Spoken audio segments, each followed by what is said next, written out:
Bonjour tout le monde. Ok. Bon, a priori, mon micro fonctionne bien. Super. Bon, il y a déjà une quarantaine de personnes. Eh bien, bienvenue à tous. Merci d'être présents ce soir pour ce workshop d'introduction au métier du data engineer. Alors moi, je m'appelle Maxime. C'est moi qui vais vous présenter un petit peu ce métier et vous accompagner tout au long de ce workshop. Donc, comment va se dérouler ce workshop? Donc, je vais vous présenter un petit peu rapidement le métier du data engineer. Mais on va surtout dérouler un use case parce que l'objectif, c'est vraiment de vous montrer par la pratique ce que c'est un data engineer. Parce qu'on entend souvent ce profil, on ne sait pas forcément vraiment ce qu'il fait ou quelles sont les attentes de l'entreprise vis-à-vis du data engineer.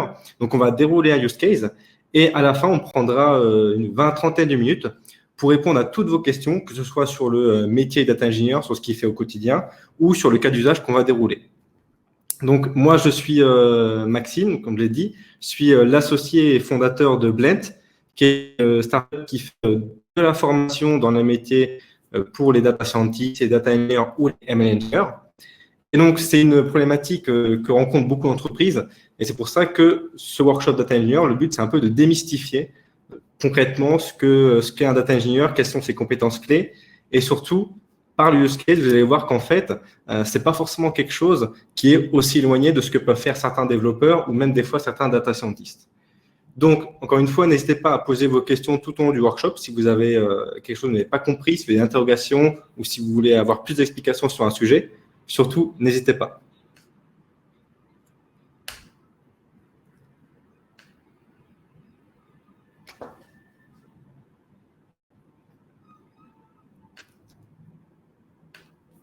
OK. Parfait. A priori, pour mon écran, c'est good. Alors, donc, dans ce workshop Data Engineer, comme je l'ai dit, je vais vous présenter un petit peu concrètement le métier de Data Engineer. On ne va pas s'éterniser trop sur ce qu'il faut au quotidien. On va vraiment cibler une compétence clé, notamment le calcul parallèle. Alors, tout d'abord, qu'est-ce que c'est le métier de Data Engineer? Comme les data scientists, on ne peut pas vraiment dire que tous les data engineers font exactement ça. En fonction de la taille de l'entreprise, de son cœur d'activité, de la maturité de la donnée en entreprise, le métier peut différencier un petit peu. Nous, ce qu'on va voir précisément, c'est vraiment le socle de 4 compétences qui est primordial. Tout d'abord, le data engineer, il doit participer à la mise en place de systèmes de stockage et de bases de données. Ça, c'est vraiment un point important. Le data engineer, c'est quelqu'un qui manipule fréquemment la donnée et forcément se pose la question de comment est-ce qu'on stocke cette donnée, comment est-ce qu'on y accède. Donc, un data engineer, c'est quelqu'un qui doit bien évidemment maîtriser les bases de données classiques comme les bases de données SQL, qu'on connaît assez bien, mais il doit également maîtriser les différentes bases de données qu'on appelle NoSQL, qui sont des bases de données non structurées. C'est le cas notamment, par exemple, des bases de données type Cassandra, HBase et BigQuery. Donc, dans un premier temps, le data engineer doit évidemment bien connaître quelles sont les différentes bases de données et les systèmes de stockage. Autre point important, c'est qu'aujourd'hui, le data engineer il intervient très régulièrement sur des sujets où il y a énormément de données. Et quand je parle énormément de données, c'est surtout des quantités qui peuvent avoisiner les centaines de gigas, voire des dizaines de téraoctets de données. Et quand il faut traiter des téraoctets de données, c'est clair qu'un seul serveur, ça ne suffira plus. Donc justement, une des compétences clés, et là où le data engineer est très attendu, c'est le traitement des données massives, notamment avec le calcul parallèle. Le calcul parallèle, ça existe depuis 15-20 ans, même bien avant. C'est un sujet qui commençait déjà lorsque l'on faisait les premiers processeurs. Mais en réalité, aujourd'hui, ça s'est beaucoup tourné vers les processus ETL, donc c'est-à-dire l'objectif, c'est vraiment d'extraire de la valeur avec du calcul parallèle. Et vous allez voir qu'en fait, les process qu'on va utiliser nous aujourd'hui de calcul parallèle paraissent compliqués au premier abord, mais en fait, ils sont assez simples dans leur fait, puisque vous avez beaucoup de produits aujourd'hui qui sont open source et qui vous permettent de faire du calcul parallèle sans vraiment comprendre toutes les spécificités techniques sur le processeur, sur les différents threads qui s'exécutent.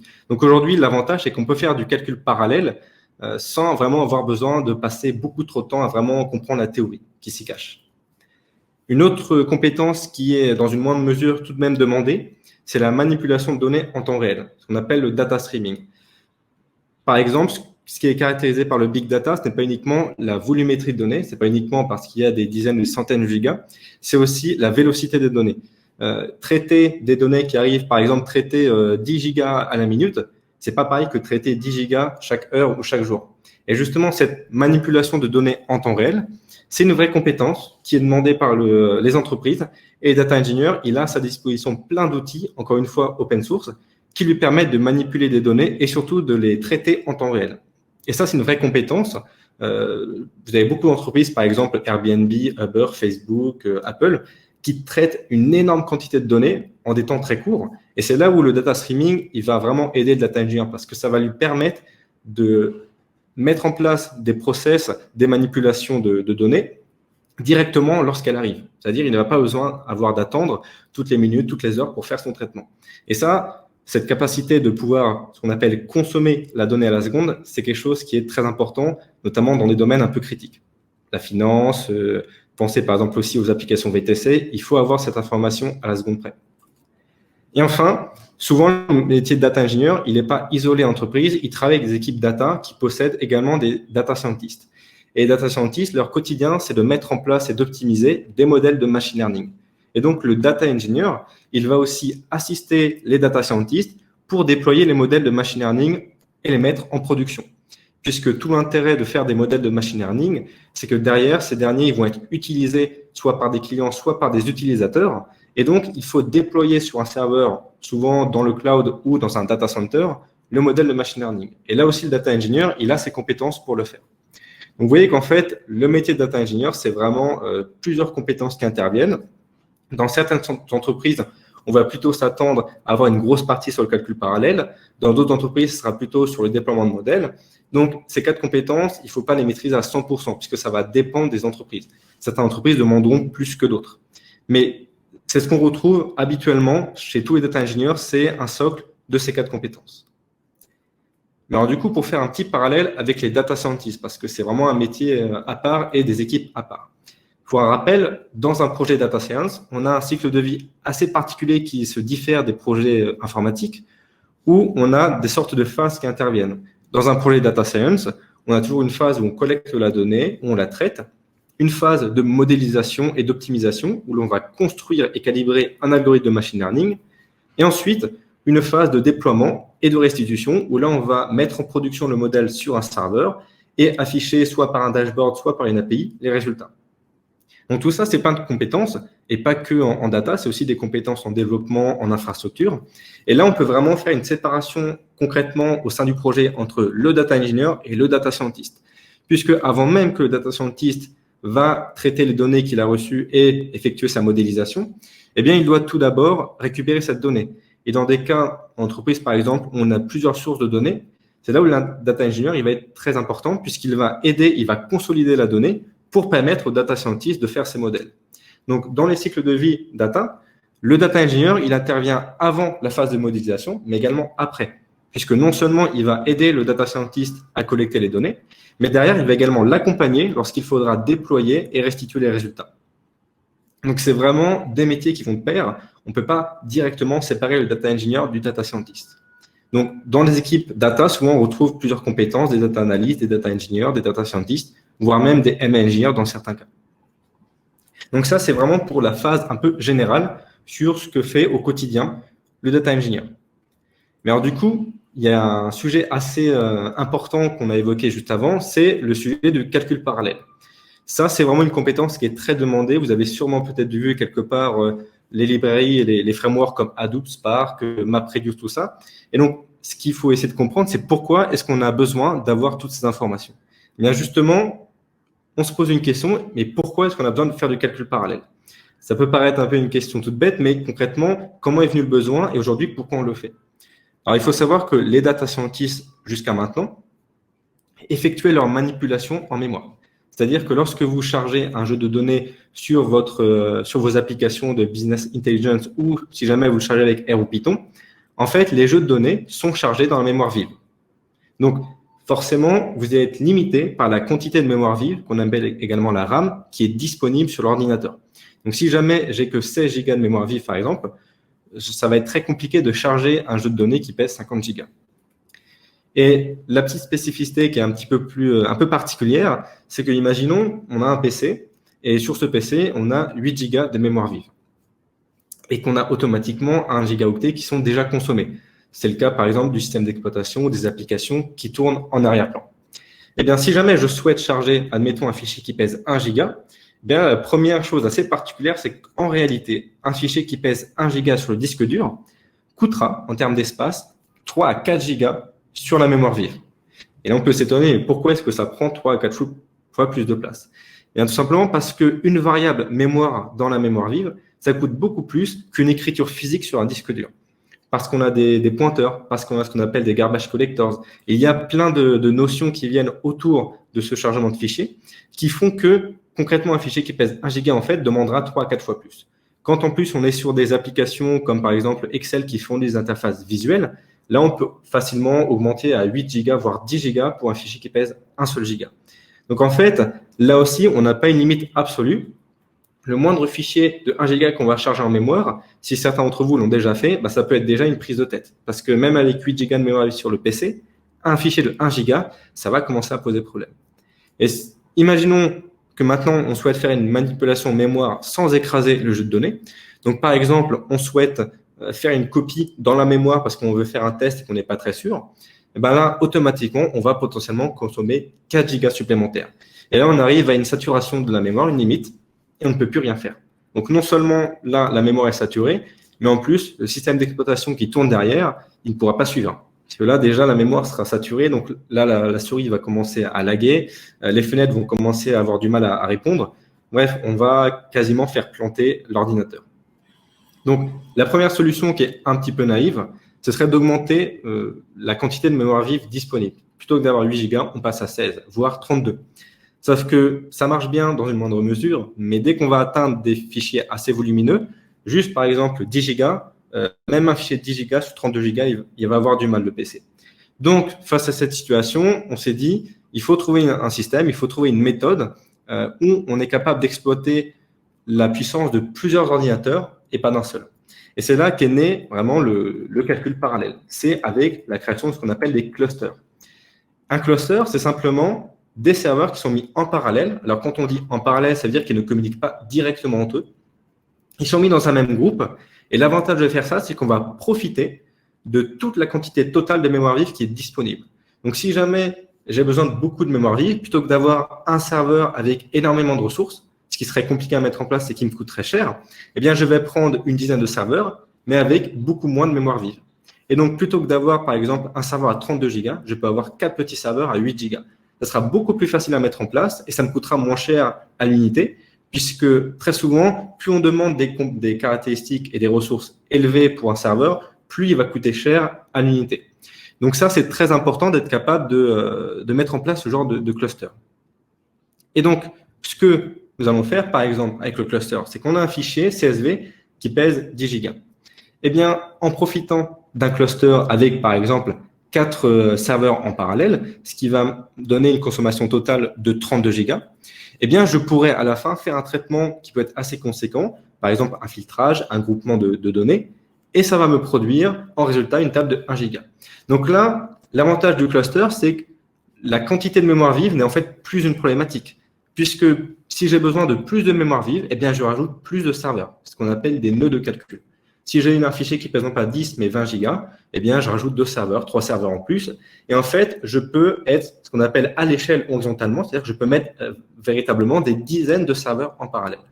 Et donc, là, le gros avantage, c'est que je ne suis plus limité par la taille de données. Donc là, je peux vraiment aller dans des cas où les données pèsent des centaines, voire des téraoctets de données. Après, c'est sûr que ce n'est pas magique. Même si on a un fichier qui pèse, par exemple, 10 téraoctets de données, ce qui est assez énorme, même si on met 20, 30 serveurs en parallèle, ça prendra toujours un peu de temps. Mais ça sera au moins atteignable. Puisque là, on arrive à des niveaux où même un fichier, par exemple, de 10 gigas, même un seul PC ne suffit plus. Donc, on est obligé de passer par des clusters de serveurs en parallèle.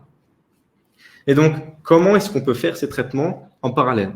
Puisqu'on a dit auparavant que les serveurs, les nœuds de calcul qui sont ici, ils sont plutôt indépendants, ils ne communiquent pas vraiment entre eux. Donc, comment est-ce que je peux faire des opérations un peu spécifiques? Je prends par exemple le groupement. Si vous avez une table de données, où vous avez des clés primaires, donc des identifiants, et qu'on souhaite regrouper des observations, donc des lignes, qui possèdent la même valeur sur une colonne. Si jamais je dispatche mes données un peu partout, à droite, à gauche, bah, comment je vais être capable de savoir qu'il faut regrouper une donnée dans un serveur avec une autre dans un autre serveur? Ça, c'est compliqué. Et c'est justement pour cela que Google a inventé, il y a un peu plus de 10 ans, un patron d'architecture qui s'appelle MapReduce. Il vient justement répondre à ce genre de problématique.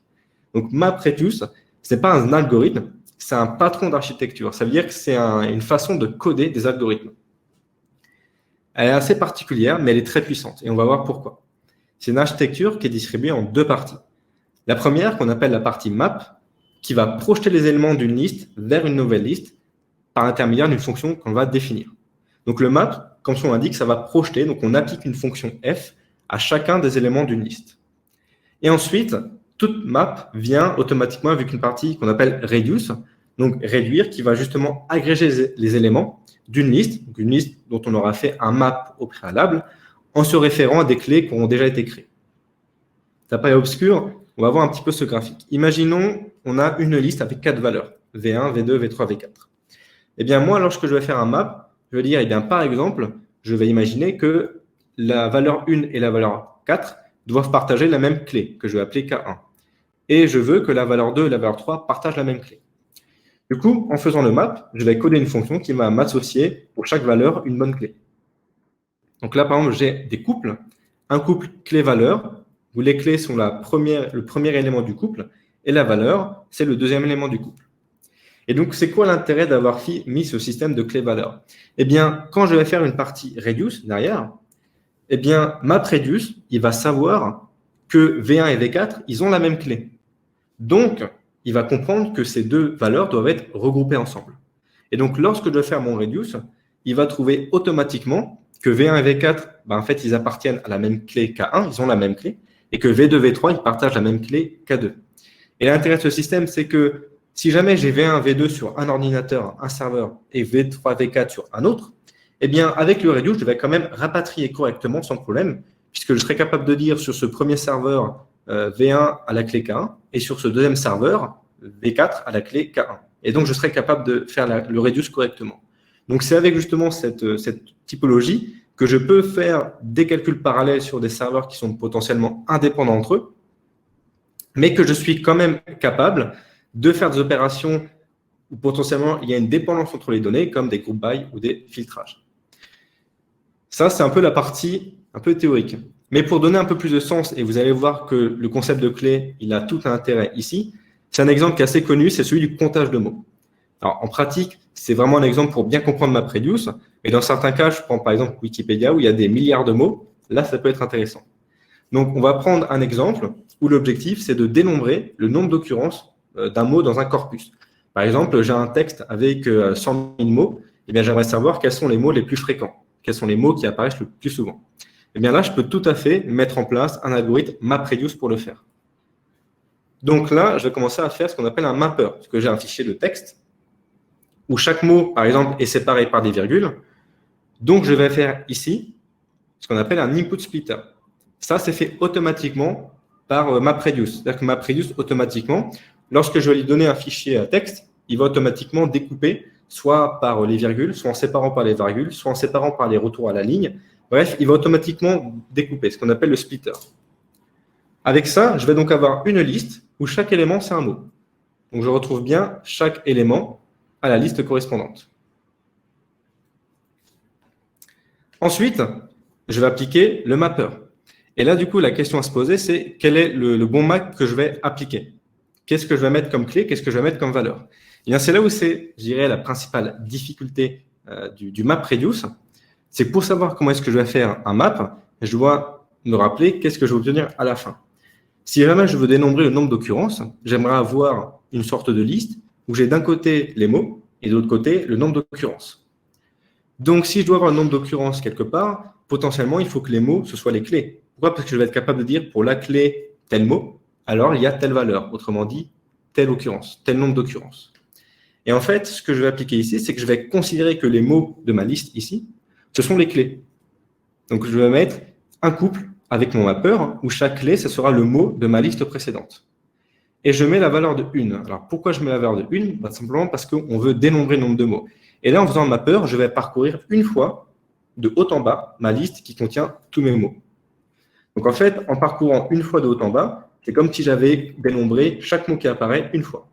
Donc là, j'ai fait un dénombrement de 1 à chaque fois en parcourant de haut en bas. Et donc tout ça, c'est la première étape qu'on appelle le map. En réalité, quand on développe, on a juste besoin de spécifier le mapper. Parce que comme j'ai dit auparavant, MapReduce par défaut, il fait déjà le input splitter. Je peux moi-même après spécifier comment découper le texte. Mais en fait, moi en tant que data engineer, je n'ai besoin de spécifier que cette partie. Et ensuite vient l'étape reduce, qui va justement agréger. Donc on reprend la liste qui était en sortie de l'étape map, où on a les clés qui sont les mots et les valeurs qui vaut toujours 1. Et là, on va avoir ce qu'on appelle un combineur. Le combineur, il porte bien son nom. C'est que les données qui sont ici, elles vont être dispatchées sur tous les serveurs, sur tous les nœuds de calcul de mon cluster. Si par exemple j'ai deux nœuds de calcul, eh bien je vais avoir du 50%, 50%. Si j'en ai 4, je vais avoir du 25% chacun. Donc en fait, MapReduce va simplement séparer. Souvent, il va randomiser, c'est-à-dire qu'il va faire un tirage aléatoire et il va envoyer les données un petit peu partout. Et justement, ce qui va se passer, c'est que dans le combineur, il va être appliqué à chaque nœud de calcul. Donc là, il va regrouper les éléments ensemble dans chacun des nœuds de calcul. Donc, par exemple, imaginons dans le premier nœud de calcul, le mot chat, il apparaît 5 fois. Donc, j'ai eu 5 couples dont la première valeur, c'est dont la clé, c'est le mot chat. Eh bien, je vais avoir ici une liste de 5 valeurs 1, puisqu'il a compté 5 fois. Et donc, le combineur, dans chaque cluster, en fait, il va regrouper les valeurs. Il va dire, bah voilà, je vois que dans ce nœud de calcul, il y a tous ces éléments qui partagent la même clé, qui est la clé qui s'appelle chat. Et bien, du coup, je concatène leurs valeurs, je les mets dans une liste. Il va faire ça pour chaque serveur. Là, imaginez, c'est le premier serveur. Et là, il va le faire pour le deuxième. C'est pour chacun des nœuds de calcul, il va faire cette étape où il va agréger, il va concaténer ensemble les valeurs qui partagent la même clé. Et du coup, qu'est-ce qu'il reste à faire? Et bien, dernière étape, c'est ce qu'on appelle le shuffling. Maintenant qu'on a concaténé, on a agrégé ensemble, on les a plutôt regroupés ensemble, toutes les valeurs dans chacun des nœuds de calcul, ben maintenant, il faut rapatrier le tout, puisque là, on a juste combiné, mais dans chacun des nœuds de calcul. Maintenant, il faut tout rapatrier. Et justement, c'est le cas du shuffling. Et dans le shuffling, on lui spécifie eh bien, quelle stratégie d'agrégation il va appliquer. C'est-à-dire, maintenant que tu as été capable de voir que là, on a la liste de valeurs et là, on a la liste de valeurs, eh bien, qu'est-ce que tu fais comme traitement? Par exemple, moi, je vais dire de faire la somme. Pourquoi? Parce que je sais que chaque valeur de 1, ça veut dire une occurrence. C'est-à-dire que le mot est apparu 5 fois. Une fois, pardon. Donc là, dans cette liste, vu que j'ai 5 valeurs de 1, ben je fais 1 plus 1 plus 1 plus 1 plus 1. Donc ça veut dire que dans ce premier serveur, le mot chat, il est apparu 5 fois. Et je fais la même opération pour chacun des serveurs. 3 fois. Là, il est apparu 8 fois, etc., etc. Donc en fait, à la fin, pendant le shuffling, il va faire simplement la somme de tous les résultats de clés valeurs dans chacun des nœuds. Et donc, il va faire, là, ça a apparu 8 fois, là, 5 fois, là, 12 fois, etc. Donc, il va faire la somme. Évidemment, c'est moi qui aurais spécifié de faire la somme. Et donc, à la fin, je me retrouve au final avec quelque chose de propre, où il y a simplement des clés valeurs, où les clés, ce sont toujours les mots, ça n'a pas changé. Mais les valeurs, maintenant, ça correspond à la somme des valeurs de chaque occurrence. Et donc, pour le coup, ça représente le nombre d'occurrences. Et donc, c'est comme ça que MapReduce est capable de faire des opérations assez poussées, juste avec quelques fonctions. Et là, encore une fois, moi, la seule chose que j'ai à définir, c'est la stratégie d'agrégation. C'est-à-dire, comment est-ce que je calcule la valeur au final? Comment est-ce que je passe de ma liste de valeurs à une valeur numérique? Là, par exemple, j'ai dit de faire la somme. C'est moi qui vais spécifier, fais la somme, parce que je veux faire un comptage. Si, par exemple, on aurait voulu la valeur maximale, on aurait fait simplement une fonction max sur tout ça et on aurait eu la valeur maximale. Et donc, tout ça, c'est l'étape de reduce. Mais encore une fois, moi, je n'ai besoin que de spécifier cette étape-là. C'est-à-dire que moi, j'ai juste besoin de définir la fonction qui, pour une valeur x et une valeur y, va faire un traitement. Donc, en fait, c'est assez facile de mettre en place un algorithme MapReduce parce que je n'ai pas besoin de spécifier toutes ces étapes qu'on a vues auparavant. Moi, je vais uniquement me concentrer sur l'essentiel, qui est vraiment le résultat que je veux, la transformation que je veux appliquer.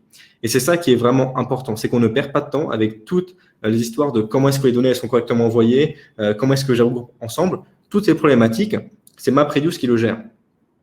un peu à l'instar du développeur qui ne s'occupe que de coder l'application, qui ne regarde pas l'infrastructure, moi, en tant que data engineer, je n'ai pas besoin de savoir comment est-ce qu'il va agréger les clés, comment est-ce qu'il va dispatcher. Moi, je veux uniquement que la transformation que je souhaite appliquer, elle soit correctement faite. Donc, en fait, je me concentre vraiment à l'essentiel, qui est la manipulation de données. Et c'est pour ça que c'est un outil qui est extrêmement utilisé et agréable, je dirais même, pour les data engineers. Et donc, forcément, comment est-ce qu'on peut faire du MapReduce maintenant? Qu'est-ce que j'utilise comme logiciel, comme outil, comme package? Donc, vous avez aujourd'hui deux acteurs principaux dans le domaine, qui s'appellent Hadoop et Spark. Vous avez peut-être déjà entendu parler, qui sont assez connus. Alors, il faut savoir déjà que Hadoop et Spark, comme j'ai pu le voir certaines fois, ce n'est pas du tout des concurrents, c'est même l'inverse. Et on va voir pourquoi. Historiquement, le premier framework Big Data qui implémentait MapReduce, c'était Hadoop. Hadoop, qui est développé par la fondation Apache, il contenait justement des outils pour faire du MapReduce. Hadoop a été créé en Java. Donc, pour faire du Hadoop, il faut obligatoirement coder en Java. Et Hadoop, il a apporté non seulement une implémentation MapReduce en Java, mais pas uniquement. Évidemment, il fallait aussi gérer, par exemple, les serveurs. C'est justement ce que permet de faire Yarn. Yarn, c'est le gestionnaire de ressources qui va nous permettre de dire, voilà, il y a tel nœud de calcul, c'est lui qui va gérer un petit peu le dispatchement des données et qui va gérer les ressources. Donc, en fait, quand on fait un cluster, on a un nœud qu'on appelle nœud maître qui va justement contrôler les nœuds de calcul. Et en fait, ce nœud, il va exécuter Yarn, ce qui va permettre de dire, eh bien, tu envoies telle donnée sur tel nœud de calcul, tu enregistres de telle manière, etc. Donc, on a quand même un serveur principal qui monitore et qui orchestre le tout. Et on a aussi quelque chose d'important, c'est HDFS. Pourquoi? Parce que des fois, et ça c'est quelque chose d'important, les données elles sont volumineuses, elles doivent être enregistrées sur un disque dur. Le problème, c'est qu'il y a des nœuds de calcul et chaque nœud de calcul a son disque dur. Donc, comment est-ce qu'on est capable de dire que voilà, un fichier qui pèse 100 gigas, en fait, il y a 40 gigas ici, 20 gigas par là, 30 gigas par là sur chacun des nœuds de calcul?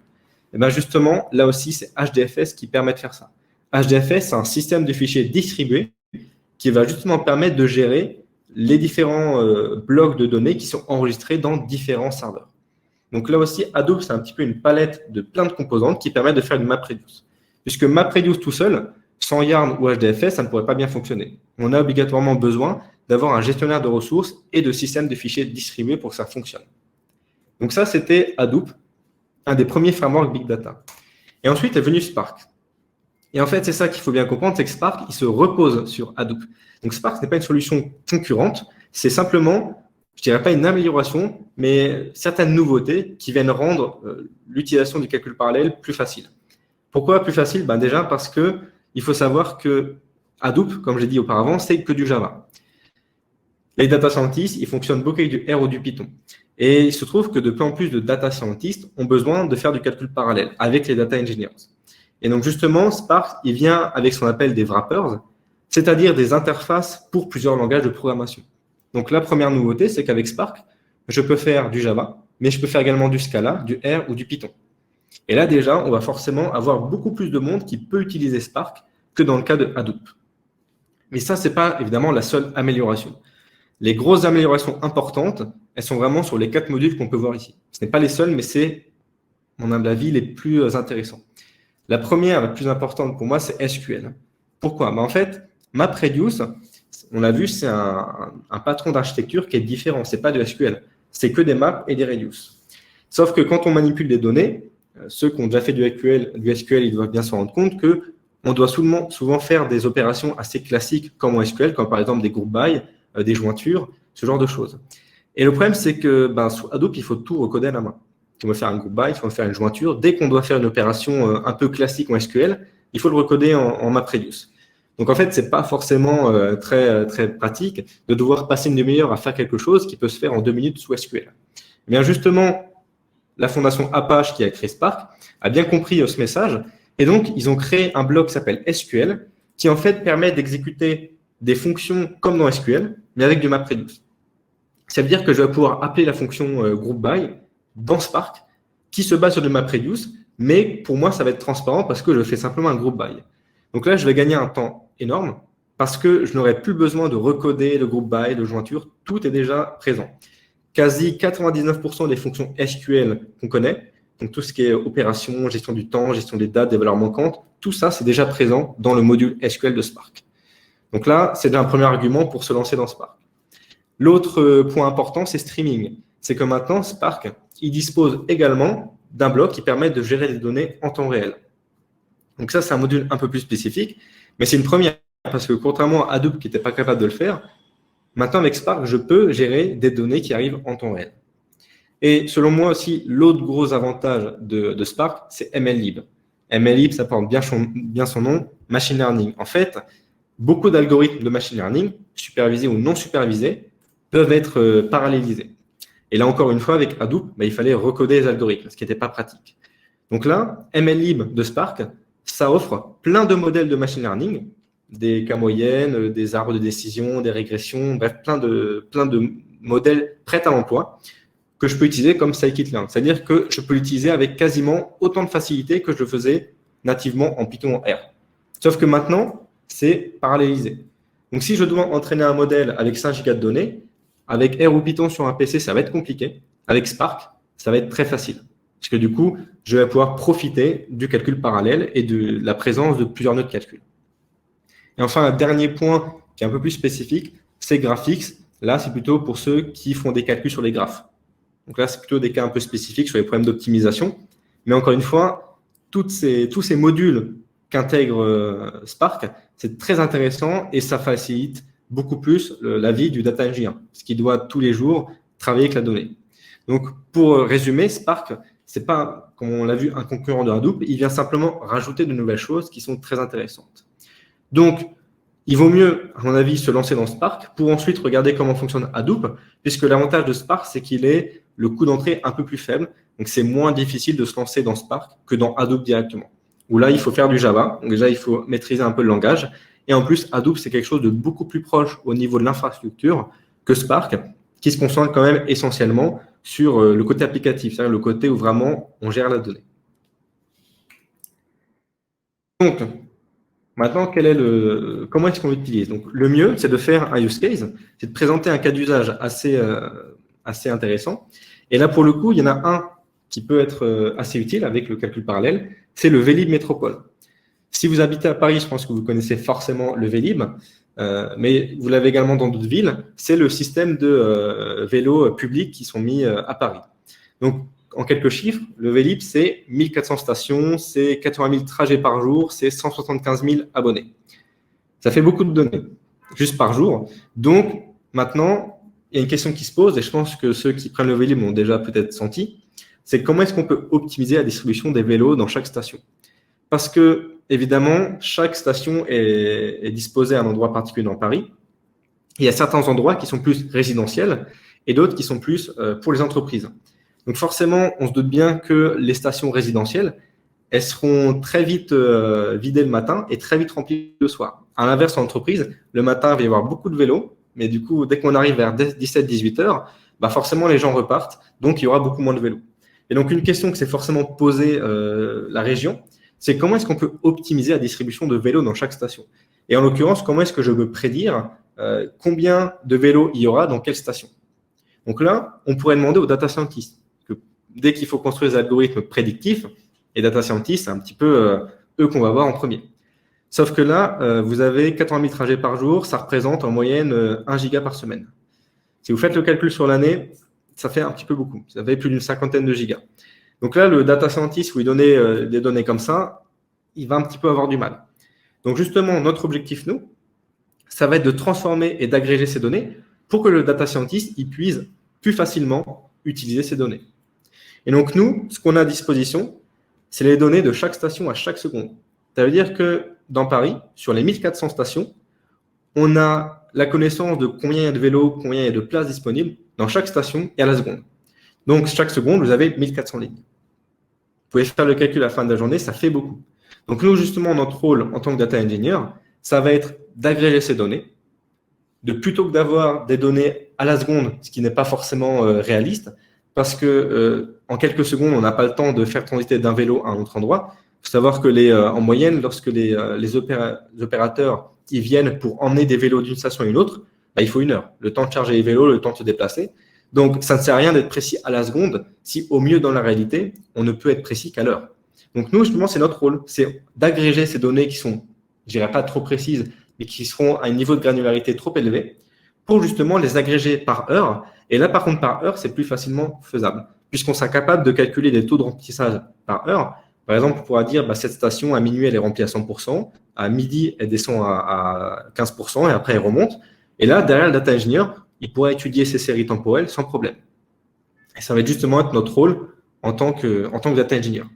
Donc là, c'est un cas d'application où on assiste les data scientists, mais ça pourrait être d'autres cas. Par exemple, les business analysts qui aimeraient savoir, dans quelle zone il y a plus de prises de vélo, est-ce qu'il faut ouvrir une nouvelle station dans une zone parce qu'il y a beaucoup de demandes. Qu'en fait, on pourrait vraiment assister plein de personnes dans les équipes techniques et opérationnelles à des niveaux différents. Et là, dans ce cas d'usage, on va vraiment se concentrer sur la manipulation de données pour les data scientists. Donc, ce que je vous propose, c'est de faire un petit exemple avec du code. Alors, vous inquiétez pas, si vous ne savez pas coder en Python ou si vous ne comprenez pas le code du premier coup, ce n'est pas grave. Simplement parce que là, l'objectif, c'est vraiment de comprendre le cheminement sur comment est-ce que le data engineer il va appréhender ces données et comment est-ce qu'il va les transformer.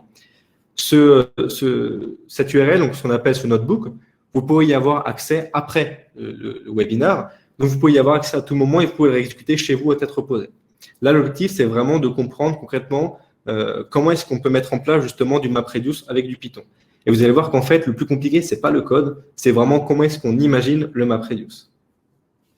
Donc ça, ce que vous voyez sur mon écran, c'est un collab. Alors, qu'est-ce que c'est un collab? En fait, dans le milieu de la data, on utilise souvent ce qu'on appelle des Jupyter Notebook. Jupyter Notebook, c'est une manière j'allais dire très bien, c'est un peu une prise de position, mais une manière en tout cas très fluide et très simplifiée de représenter un code. Habituellement, quand on code, c'est vraiment un fichier de texte où on écrit notre code et on l'exécute sur un terminal ou un interpréteur. Le problème, c'est que les data scientists, souvent, ils n'exécutent pas un code directement, ils exécutent du code pas à pas. Parce qu'ils ont besoin, par exemple, de tester certaines choses, parce qu'ils ont besoin, par exemple, de comprendre est-ce qu'il faut plutôt faire comme ça, de faire des tests. Et donc, les data scientists, ils ne peuvent pas perdre de temps à chaque fois, réexécuter tout le code et attendre que les données se chargent, qu'elles s'agrègent. Je prends un exemple qui arrive assez souvent quand on code sur un fichier brut en texte. Si jamais un jeu de données, ça prend 30 secondes à charger, eh bien, dès qu'on fait une modification et qu'on relance le code, il faut toujours attendre 30 secondes. Ça peut paraître pas beaucoup comme ça, mais quand vous êtes sur un sujet et que vous devez tout le temps faire des modifications, on n'a pas le luxe d'attendre 30 secondes à chaque fois qu'on relance le code. Eh bien, justement, l'intérêt du Jupyter Notebook, c'est qu'on va permettre d'avoir ce qu'on appelle un système de cellules comme ça. Et en fait, on va pouvoir exécuter les cellules, non pas de manière indépendante, mais de manière séquentielle. C'est-à-dire que je peux exécuter la première cellule sans avoir besoin d'exécuter la seconde. Et donc, l'avantage, c'est qu'une fois que j'ai exécuté la première, eh bien, je peux exécuter la deuxième autant de fois que je le veux, sans avoir besoin de réexécuter la première. Donc, par exemple, dans cette première cellule, je peux avoir un code qui va charger les données, ça va prendre 30 secondes, et une fois que c'est chargé en mémoire, je n'aurai plus besoin de relancer cette cellule. Donc, ça va gagner un temps énorme. Donc, ça, c'est le premier avantage des notebooks. Et le second avantage, comme on peut le voir ici, c'est qu'on peut mélanger du texte, du code, et surtout des images. Donc ça, c'est un vrai avantage qu'on a, c'est que souvent les data scientists ou même les data engineers, ils ont besoin de visualiser la donnée, ils ont besoin de la comprendre, de voir concrètement de quoi il s'agit. Et donc justement, c'est tout ici l'intérêt de ce genre d'outils, c'est que ça permet de voir en temps réel qu'est-ce qu'on est en train de faire, où est-ce qu'on en est, à quoi ressemble la donnée. Et là, en tant que data engineer, ça va être très utile puisque je vais avoir besoin au fur et à mesure de voir, OK, où est-ce que j'en suis? Est-ce que j'ai fait un bon map? Est-ce que j'ai fait un bon reduce? Est-ce que je n'ai pas perdu des données? Donc, c'est vraiment un bon outil pour faire ça. Donc ça, c'est sur une plateforme de Google. Ça veut dire que Google vous offre, c'est un grand mot, il vous alloue plutôt des ressources dans le cloud, ce qui vous permet d'exécuter du code Python directement depuis chez vous et qui va être exécuté sur un serveur chez Google. Donc, ça veut dire que vous n'aurez pas besoin d'installer sur votre ordinateur plein de dépendances, plein de choses. Ça vous permet vraiment, juste avec votre navigateur web, de faire du code. Donc ça, c'est bien quand on veut tester sans installer trop de choses sur notre ordinateur. C'est bien aussi quand on veut partager. Par exemple, là, j'ai pu vous partager sans problème le notebook. Bon, quand on est en équipe aussi, partager les codes, ça peut être utile. Donc tout ça, c'est un gros avantage. Et c'est ce qu'on essaye de faire au quotidien quand on est data scientist, quand on est data engineer ou même quand on est data analyst. Donc, tout ça, c'est ce qui permet d'exécuter le code. Donc là, par exemple, je peux cliquer sur la flèche et ça va m'exécuter le code. Donc là, ce que j'ai exécuté comme traitement, c'est simplement la récupération de librairies, de fichiers binaires et de téléchargement de Spark. Puisque par défaut, Google Colab, le notebook, il vient avec un environnement qui est, on va dire, plutôt vierge. C'est-à-dire qu'il y a très peu de choses installées. Donc là, justement, ce qu'on fait, c'est qu'on vient installer toutes ces choses-là, on vient rajouter un petit peu notre configuration pour pouvoir faire du Spark. Et ensuite, là, c'est ça qui est pratique, c'est qu'on passe directement à Python. On va pouvoir utiliser PySpark à tout moment, simplement parce que, comme on l'a dit auparavant, Spark il possède une interface Python qui s'appelle PySpark. Et donc, je vais être capable de coder avec du Spark directement dans Python. Donc là, pour ceux qui font du Python, vous pouvez reconnaître ici l'import de librairie, donc OS, NumPy, Pandas. Pandas qui nous permet de gérer la donnée en Python. Donc là, c'est quelque chose que ceux qui font du Python et data scientists et développeurs, ils ont l'habitude. Donc jusque-là, il n'y a rien de propre à Spark ou de très nouveau. C'est l'import des librairies. Là aussi, je vais initialiser mon Spark. Je vais créer ce qu'on appelle un Spark Context. Un Spark Context, c'est tout simplement l'interface de programmation entre mon code Python et l'exécuteur Spark. C'est par cette interface Spark Context que je vais envoyer des requêtes, que je vais envoyer des traitements dessus, sur Spark et qui vont être traités derrière par Spark. Donc moi, quand je fais du Python, vous voyez qu'en une ligne, j'initialise un cluster Spark. Donc là, c'est un cluster qui est local pour le test. Mais on pourrait très bien tout à fait imaginer qu'on se connecte cette fois-ci à un cluster qui est dans un cloud. Donc avec ce Spark Context, je vais pouvoir du coup me connecter directement, plutôt me connecter, faire le rôle d'interface entre Spark et mon code de Python. Donc la première chose qu'on va faire, c'est importer les données brutes. C'est-à-dire qu'on va télécharger les données. Comme l'expliqué plus tôt, nous avons environ 80 mégas de données par jour, simplement parce qu'on a une ligne de données pour chaque station et chaque seconde. Là, elles ont déjà été agrégées par minute pour que ce soit plus facile. Parce que si c'est par seconde, ça serait énorme. Donc là, on a déjà agrégé par minute, puisque de toute façon, on ne veut avoir l'information qu'à l'heure. Donc, après le moment où on l'a à la minute, on pourra en déduire à l'heure. Donc, ce code-là, il permet simplement de récupérer les données qui sont ici en open source.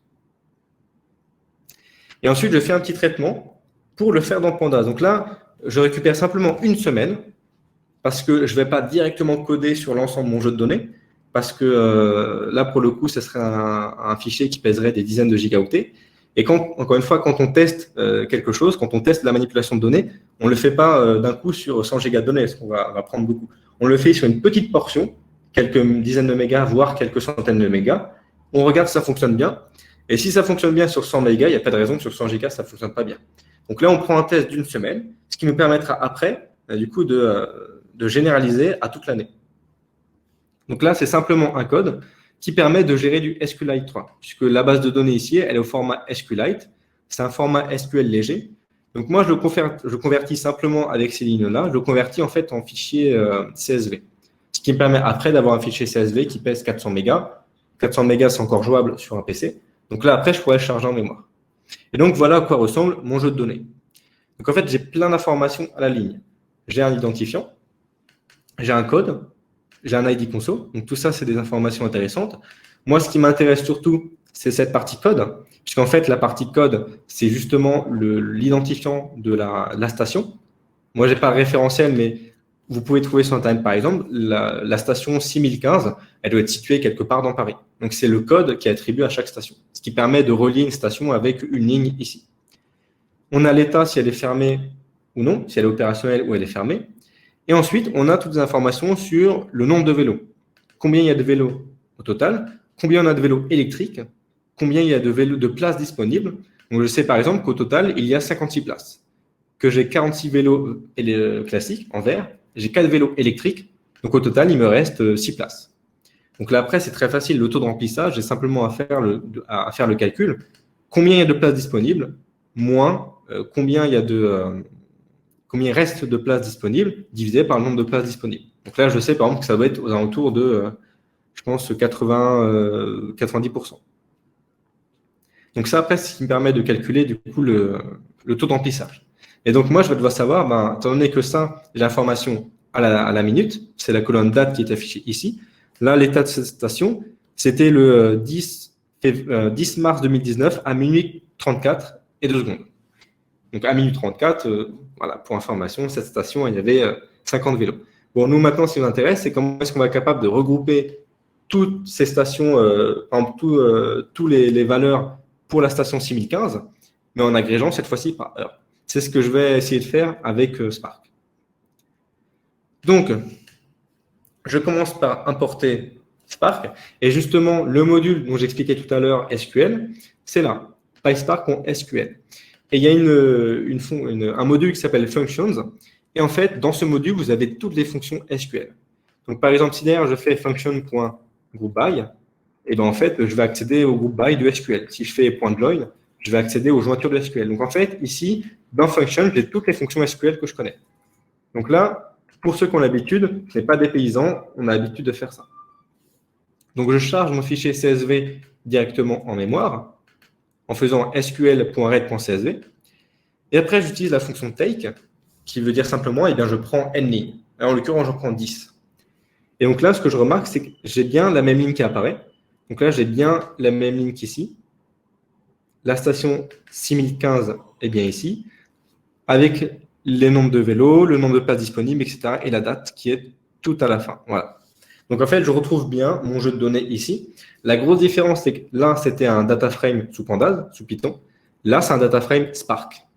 Et un data frame Spark, ce n'est pas la même chose qu'un data frame Pandas. Ça veut dire que là, sur cette variable qui s'appelle trips, je ne peux utiliser que des fonctions PySpark. Je ne peux plus utiliser de fonctions Pandas. Ça ne marche plus. Donc, je vais utiliser des fonctions PySpark. Donc, par exemple, étant donné que je veux regrouper par heure, je vais regrouper aussi par mois, par année, par jour, par heure, etc. Donc, je dois déjà extraire de la colonne date, qui est ici, je dois extraire les informations temporelles. En l'occurrence, je dois extraire quelle est l'année, quel est le mois, quel est le jour, etc. Donc, quand je crée des colonnes, j'utilise la fonction .withColumn. C'est ce qui me permet de créer une nouvelle colonne avec colonne. Je lui spécifie le nom de la colonne. Donc ici, c'est la date, le jour. Et ensuite, j'utilise la fonction SQL day of month. Donc ça, c'est une fonction qui existe déjà dans SQL, qui me permet en fait de récupérer le jour du mois dans la variable qui s'appelle date. Donc en fait, quand j'applique cette première ligne de code, eh bien pour chaque ligne de mon data frame, il va regarder la colonne date, il va extraire le jour, qui est ici, de cette colonne, et il va en créer une nouvelle qui va s'appeler day égale 10. Et en fait, cette opération, on a fait la même chose pour le mois, pour l'année, pour l'heure et la minute. Ce qui change à chaque fois, c'est simplement la fonction que j'applique. Et donc, ce résultat, je le mets dans une nouvelle variable que je vais appeler tripsDay. Et donc là, voilà ce que j'obtiens. Donc, j'ai la même ligne qui apparaît au début, mais à la fin, voilà, j'ai mes informations temporelles qui apparaissent en plus. Donc là, j'ai bien minute 34, heure c'est 0 et minute c'est 34. Donc j'ai bien mes nouvelles informations temporelles qui sont venues se rajouter à la fin, après les colonnes. Donc là, je peux commencer à faire mes opérations. On a dit qu'on voulait regrouper. On a tout. On a le jour, le mois, l'année, on a l'heure et la minute. Et en plus, on a l'identifiant des stations. Bon, je peux très facilement regrouper pour chaque station ce qui se passe. Et bien du coup, je vais commencer à faire un premier map. J'ai créé ce qu'on appelle ici une fonction mapTrips. Cette fonction que j'ai créée ici, elle doit retourner deux choses. Elle doit retourner le couple, en premier lieu la clé, et en deuxième temps, la valeur. Qu'est-ce que je vais définir comme clé? Donc c'est là la partie la plus difficile, c'est comment est-ce qu'on va définir correctement une clé. Alors déjà, il faut qu'on regroupe par station. Donc évidemment, on va utiliser le numéro de la station comme dans la clé, ce qui est important. Mais il faut également le jour, ce qu'il faut regrouper par jour. Il ne faut pas qu'on mélange deux stations à la même heure, mais avec des jours différents. Sinon, ce n'est pas la même chose. L'état d'une station un samedi, ce n'est pas forcément la même chose qu'un lundi ou un mardi, etc. Donc là aussi, je vais changer ça. Je vais mettre le day. Le mois ici, et enfin l'heure. Je ne mets pas l'année ici, tout simplement parce que je n'ai qu'une année ici, j'ai qu'une semaine. Donc, je n'ai pas besoin de le faire. Je pourrais même ne pas mettre qu'un seul mois. Si jamais on le fait sur la totalité du jeu de données, là, par contre, évidemment, il faudrait mettre l'année. Mais ici, on ne le met pas pour que ça y aille un peu plus vite. Donc, en fait, la clé, elle est constituée de 4 éléments. Le code de la station, son identifiant, le jour, le mois et l'heure. Et il ne faut surtout pas que je mette la minute. Parce que si je mets la minute, en fait, je vais regrouper l'état des stations par minute. Sauf que moi, je vais regrouper par heure. Donc, c'est pour ça qu'il ne faut surtout pas mettre la minute ici. Par contre, je vais mettre la minute dans la valeur. Et là, vous allez me dire, par exemple, mais pourquoi est-ce qu'on met la minute dans la valeur? Parce que de toute façon, on s'en fiche, on va regrouper par heure. Et bien justement, c'est là où c'est encore une fois difficile. On va voir après pourquoi c'est important. Juste après, pourquoi il faut garder la minute dans la valeur. Et bien évidemment, là, je mets les valeurs qui m'intéressent, celles qui vont me permettre de faire des calculs, notamment le nombre de vélos électriques et le nombre de places disponibles. C'est ça, j'en aurai besoin pour calculer le taux de remplissage. Donc, je construis l'index et la valeur pour chaque élément et je retourne ça. Donc, en fait, cette fonction, je vais l'appliquer à chaque élément de ma liste. Donc, je vais l'appliquer à chaque station.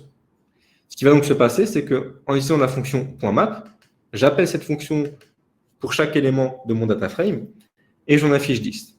Et donc, voilà ce que j'obtiens. Ce qu'on voit ici, c'est ma première station, donc c'est ma première ligne. C'est toujours la même qu'on voit au-dessus. Ce qu'on voit ici comme quadruplé, c'est la clé. Donc, c'est bien le code 6015, c'est bien le 10 mars à minuit. Donc là, tout est OK. Et là, ce qu'on voit, c'est les valeurs. Donc, c'est 34 minutes, 46 vélos verts, 4 vélos électriques, et au total, 56 places disponibles. Donc voilà, en fait, j'ai appliqué mon map station par station. Donc là, pour l'instant, je n'ai rien fait de particulier. J'ai simplement dit, eh bien, pour chaque station, j'applique cette fonction. Donc là, c'est ce qu'on pourrait faire habituellement dans la plupart des langages où on a une fonction qui s'appelle .map, .apply, .vectorize. En fait, on applique une fonction élément par élément. Et là où c'est intéressant, c'est justement le reduce. C'est maintenant, comment est-ce que je vais réduire tout ça? Comment est-ce que je vais regrouper tout ça? Eh bien là, je vais là aussi définir une fonction que j'appelle group per station, qui va en fait regrouper deux éléments, deux stations qui ont le même code, la même heure, le même jour et le même mois. Et donc, ce que cette fonction attend comme paramètre, c'est la valeur de ma station à gauche et la valeur de ma station à droite. Autrement dit, si jamais j'ai la même clé qui est ici, imaginons j'ai deux fois la même station 6015 à minuit le 3 janvier. Imaginons le premier c'est à 34 minutes et le deuxième c'est à 36 minutes. Bah, du coup, ils auront la même clé, d'accord, puisque ça sera la même heure, le même jour, le même mois, etc. Il y a juste la minute qui va changer. Donc là, j'ai la même station à la même heure, le même jour, le même mois, mais les deux valeurs, elles sont différentes puisque j'en ai une, par exemple, à minuit 34 et l'autre à minuit 32. Et là, du coup, c'est là tout l'intérêt d'utiliser les minutes, c'est que laquelle je vais utiliser. C'est là où c'est important, c'est que j'ai intérêt à prendre celle qui est la plus proche de minuit, de la valeur 0. Pourquoi? Parce que si jamais je prends au hasard, bah, par exemple, j'ai l'état de la station à minuit 40, puis après, j'ai l'état de la station à 1h10. Alors, le problème, c'est qu'entre minuit 40 et 1h10, il ne s'est pas écoulé une heure. Donc, c'est ça le problème. C'est que du coup, si je le fais sans prendre en compte les minutes, bah, potentiellement, je vais prendre des valeurs arbitraires.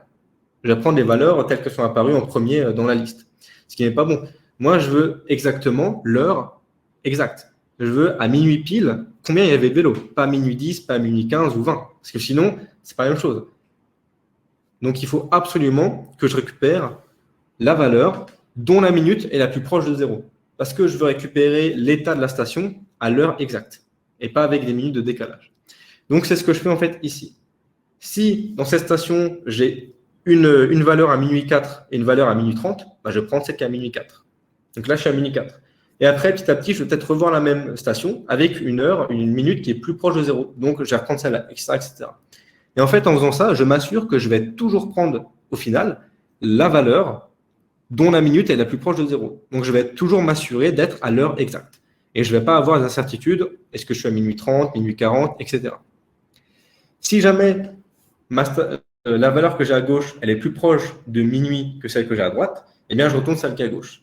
À l'inverse, si jamais celle que j'ai à droite, les minutes sont plus faibles que celle que j'ai à gauche, eh bien, je retourne celle de droite. Autrement dit, je retourne toujours la valeur la plus récente, celle qui est la plus proche de 0, au niveau des minutes. Et donc là, après, encore une fois, Spark fait tout le travail à ma place. J'ai simplement besoin d'appeler la fonction reduceByKey, où en fait, il va me réduire, comme son nom l'indique, par les clés. C'est-à-dire qu'il va me regrouper les observations, plutôt les lignes qui ont la même clé. Et ensuite, moi, j'ai simplement à définir la fameuse stratégie d'agrégation. Et ma stratégie d'agrégation, elle est ici. C'est-à-dire, si jamais j'ai une valeur à gauche, une valeur à droite, eh bien, laquelle je choisis? Est-ce que je fais la somme? Est-ce que je prends à gauche, à droite? C'est à moi, en tant que data engineer, de définir qui je garde. Et donc là, si on exécute ça, on peut voir qu'on a, du coup, pour chaque station, une clé qui va être différente. C'est-à-dire qu'on ne peut pas avoir deux fois la même station, la même heure, le même jour, le même mois. Parce qu'on a déjà fait un groupe by, donc chaque clé ici sera unique. Et ce que j'ai ici, c'est les informations de la station à minuit. Donc la première, à minuit, pardon, plutôt à l'heure exacte. Donc là, c'est à l'heure 0. Et là, c'est à la minute 0. Et vous voyez qu'à chaque fois, pour chaque ligne, c'est toujours à la minute 0. Donc, je n'ai pas pris de cadre où je vais être à 1h30, à 3h18, etc. Ça sera toujours 1 heure exactement, 2 heures pile, 3 heures pile, etc. Et donc là, c'est simple, j'ai plus qu'à calculer avec ces valeurs qui sont ici, le taux de remplissage, et j'ai terminé. Je vais faire un collect. Donc, collect, là, c'est je vais vraiment tout récupérer dans un fichier, dans un data frame. Vous voyez que là, au total, j'ai 209 000 lignes. Donc, j'ai au total beaucoup de choses de récupérer.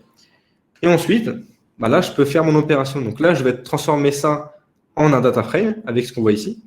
Donc, je vais simplement le flatten parce que là, on a une colonne avec deux listes à l'intérieur. Ce n'est pas très pratique quand on manipule des données. Donc, en fait, on va les transformer en colonne par colonne. C'est ce qu'on obtient ici. Donc, en fait, après mon MapReduce, après mon traitement, j'ai ici un fichier qui est agrégé, qui est transformé, qui est propre. Et donc là, à partir du moment, je peux très facilement calculer un taux de disponibilité. Pour chaque ligne, j'ai simplement à faire un calcul où je fais le taux de remplissage, par exemple. Je dis, je fais le nombre de vélos électriques plus de vélos normaux divisé par le nombre total de places. C'est ce que je fais ici, simplement. Je crée une colonne availability où je dis, c'est la somme de tous les vélos divisé par le nombre de places. Et voilà ce que j'obtiens. Donc, en fait, là, j'ai un pourcentage. Et c'est ce pourcentage qui va intéresser les data scientists.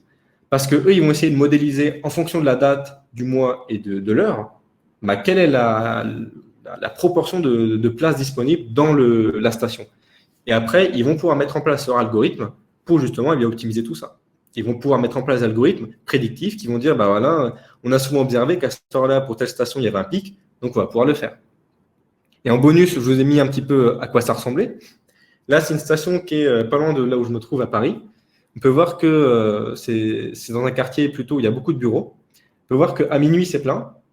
Ça descend un petit peu. Et là, par contre, à 9-10 heures du matin, ça remonte jusqu'à 70%. Parce que beaucoup de gens viennent en vélo. Après, ça redescend, il y a un petit pic qui redescend à 0. Donc là, on peut imaginer que c'est un opérateur qui est venu chercher. Et ça remonte. Et donc, si on le fait semaine par semaine, on peut voir qu'il y a des patterns qui se répètent. En fait, ces patterns, c'est en milieu de journée. Là, c'est en milieu de journée. Là aussi, mercredi, jeudi, vendredi, samedi, etc. Donc, en fait, on a justement ces patterns qui sont observés. Et c'est ce qui intéresse le data engineer, en fait. Et le data scientist surtout. Parce que le data engineer va fournir ces données au data scientist. Et le data scientist, quand il va voir ça, il va être tenté de faire des modèles. Parce que là, il va voir, oui, en effet, il y a une saisonnalité qui apparaît, il y a des cycles. Il faut qu'on soit capable de les repérer et les identifier. Si je sais que le soir, après 18h, il n'y a plus rien ici, il y a une baisse drastique, peut-être qu'il faut remettre des vélos rapidement, sachant qu'on voit qu'il y a toujours un peu de place. Donc, peut-être qu'il faut en remettre. Donc là, ça va vraiment aider les data scientists à faire le modèle. Mais on peut imaginer que ça va aider d'autres personnes, pas que les data scientists. Ça va aider, par exemple, les équipes opérationnelles qui doivent savoir comment est-ce qu'ils vont optimiser leur vélo. Ça peut aider les équipes de communication pour savoir là où il y a une plus appétence pour les vélib, etc. Donc, ça peut vraiment bénéficier à beaucoup d'acteurs, pas que aux data scientists. Là, dans ce use case, on l'a réservé aux data scientists, mais il faut bien imaginer que ça peut vraiment profiter à plein d'autres personnes et pas que les data scientists. Donc là, c'était un petit exemple sur le calcul parallèle et ce que le data engineer il peut faire au quotidien. Alors, vous voyez qu'en fait, j'insiste sur ce point, le plus dur ici, ce n'était pas vraiment le code. En réalité, le code MapReduce, si on devait le résumer, c'est cette fonction et cette fonction. C'était vraiment, il n'y a pas beaucoup de code. Par contre, c'est là où c'est compliqué, c'est qu'il faut trouver, peut-être pas du premier coup, mais il faut bien penser à comment est-ce que je vais faire une bonne clé, ici, un bon index, qui va me permettre ensuite, pendant le reduce, de correctement retrouver les stations qui correspondent. Et ça, pour le coup, ce n'est pas évident. En fait, contrairement aux algorithmes classiques où on part du début à la fin, quand on fait du MapReduce, il faut toujours se poser la question, qu'est-ce que je veux obtenir à la fin? Et c'est ce qui va m'aider en fait à trouver le début de mon code. Qu'est-ce que je veux obtenir à la fin? Eh bien, je veux des stations avec la même heure, etc. Et je veux en valeur, je veux les informations de la station. Donc, ça va m'aider à savoir comment est-ce que je vais construire mes clés pour mon MapReduce. C'est juste ce cadre qu'il faut appréhender. Une fois qu'on a compris ça, en fait, MapReduce, ça devient assez facile parce que c'est assez souvent la même chose. Dans le sens où c'est toujours définir des clés des valeurs. Il y a certains cas où les clés sont plus compliquées à trouver. Il y a d'autres cas où on doit faire plusieurs MapReduce. Ça peut arriver de devoir faire 2 MapReduce d'affilée, par exemple. Donc après, on peut avoir d'autres spécificités. Mais dans sa globalité, le MapReduce, la plus grosse difficulté, c'est au niveau du choix des index. Sinon, le reste, ça reste du code, comme le data scientist ou le data engineer ou le développeur ont l'habitude de voir. Voilà, donc là, vous avez vu vraiment une petite introduction au métier de data engineering. On n'a pas pu faire donc, les autres parce que ça prenait trop de temps sur le data streaming, sur les systèmes, les stockages de données ou encore sur l'automatisation. Et le modèle de machine learning, on pourrait vraiment voir plein de choses. Là, l'objectif, c'est de vous montrer un petit peu en pratique ce que c'est. Évidemment, il y a plein d'autres sujets, il y a plein d'autres compétences. Mais là, c'est vraiment, je pense, là où on pense que c'est le plus compliqué, le calcul parallèle. Et en réalité, avec les outils qu'on a aujourd'hui, ce n'est pas forcément ce qui est le plus compliqué. D'expérience, je pense que le data streaming, c'est un peu plus compliqué que le calcul parallèle. Donc, si vous avez envie de vous lancer dans le data engineering, le calcul parallèle, ça peut être un bon moyen de se lancer dedans. Vous avez des ressources de qualité et vous pouvez vraiment pratiquer sur des données assez complètes. Si vous avez de l'open data, vous avez plein de données disponibles. Voilà, eh bien, merci beaucoup. J'espère que ça vous a plu. Je vais essayer de répondre à vos questions. Alors, je vais essayer de prendre celles qui sont un peu plus anciennes. OK. Alors, quelles sont les différences entre un data engineer et un BI engineer? Alors, ça c'est intéressant comme question parce que, en fait, là, ce qu'on a montré, c'est un pipeline de données qui s'appelle ETL, qui est assez classique. En fait, c'est on extrait, on transforme et on charge. Et en fait, ces pipelines ETL, c'est un peu ce que fait souvent le data engineer. Et là, ce qui est marrant, c'est qu'il y a d'autres pipelines de données, notamment les pipelines E2I ou EAI. Et en fait, ces pipelines de données, elles sont plutôt liées, par exemple, je pense à l'EAI, non, l'E2I, pardon, je me confonds. L'E2I, simplement, c'est un pipeline de données où en fait, vous avez une application, souvent de data analyse ou de BI, SAP, Business Object, ClickView, Tableau, qui va requêter non pas sur une, mais sur plusieurs sources de données. Et donc, en fait, là, la problématique, ce n'est pas comment est-ce que je vais transformer une donnée qui est conséquente. Là, c'est comment est-ce que je vais consolider et agréger plein de sources de données différentes. Et donc là, le BI Engineer, il est utile. Parce que là, le BI Engineer, c'est ses compétences. Il a cette partie Business Intelligence, mais en même temps, il est capable d'aller requêter dans plusieurs sources de données qui sont différentes. En entreprise, par exemple, elle a non pas une, mais plusieurs bases de données. Donc, si vous utilisez un outil de BI comme Business Object, eh bien là, c'est intéressant puisque ça va vous permettre de construire des pipelines optimisés, efficaces, voire automatisés, qui vont requêter dans plusieurs sources de données. Donc, tout ça, c'est vraiment, pour moi, la principale différence entre les deux. Après, au niveau métier, évidemment, c'est un peu plus différent. Le data engineer, il sera plus sur un aspect, on va dire, technique, que le BI engineer, il va être plus sur un aspect opérationnel. Son objectif sera quand même d'avoir des KPI, d'avoir des indicateurs, d'extraire de la valeur pure dans les données. Le data engineer, son but, c'est vraiment de consolider, de construire des pipelines qui vont alimenter des bases, qui vont aider les data scientists, qui vont apporter de nouvelles valeurs. Alors, est-ce qu'on peut avoir des exemples de technologies de streaming? Alors, en milieu big data, parce qu'il y en a plusieurs, le plus connu, c'est Apache Kafka. Je pense que Kafka, c'est le plus connu parce que c'est ce qu'utilise Uber et c'est celui qui est le plus efficace à l'heure actuelle pour gérer des données énormes avec des intervalles de temps très petits. Kafka, il peut gérer littéralement par des clusters des dizaines de gigas de données à la seconde. Et ça, ce n'est pas tous les systèmes de data streaming qui le font. Kafka, Confluent aussi. Alors, Confluent, c'est pas à part entière, c'est simplement les créateurs de Kafka qui ont créé un produit mi-open source, mi-propriétaire. Confluent qui est aussi spécialisé, qui a les mêmes puissances de Kafka. Donc, je pense que dans le milieu big data, Kafka et Confluent, c'est vraiment les deux outils de choix. Après, vous avez les outils un peu propriétaires comme celui d'Amazon ou celui de Google avec PubSub.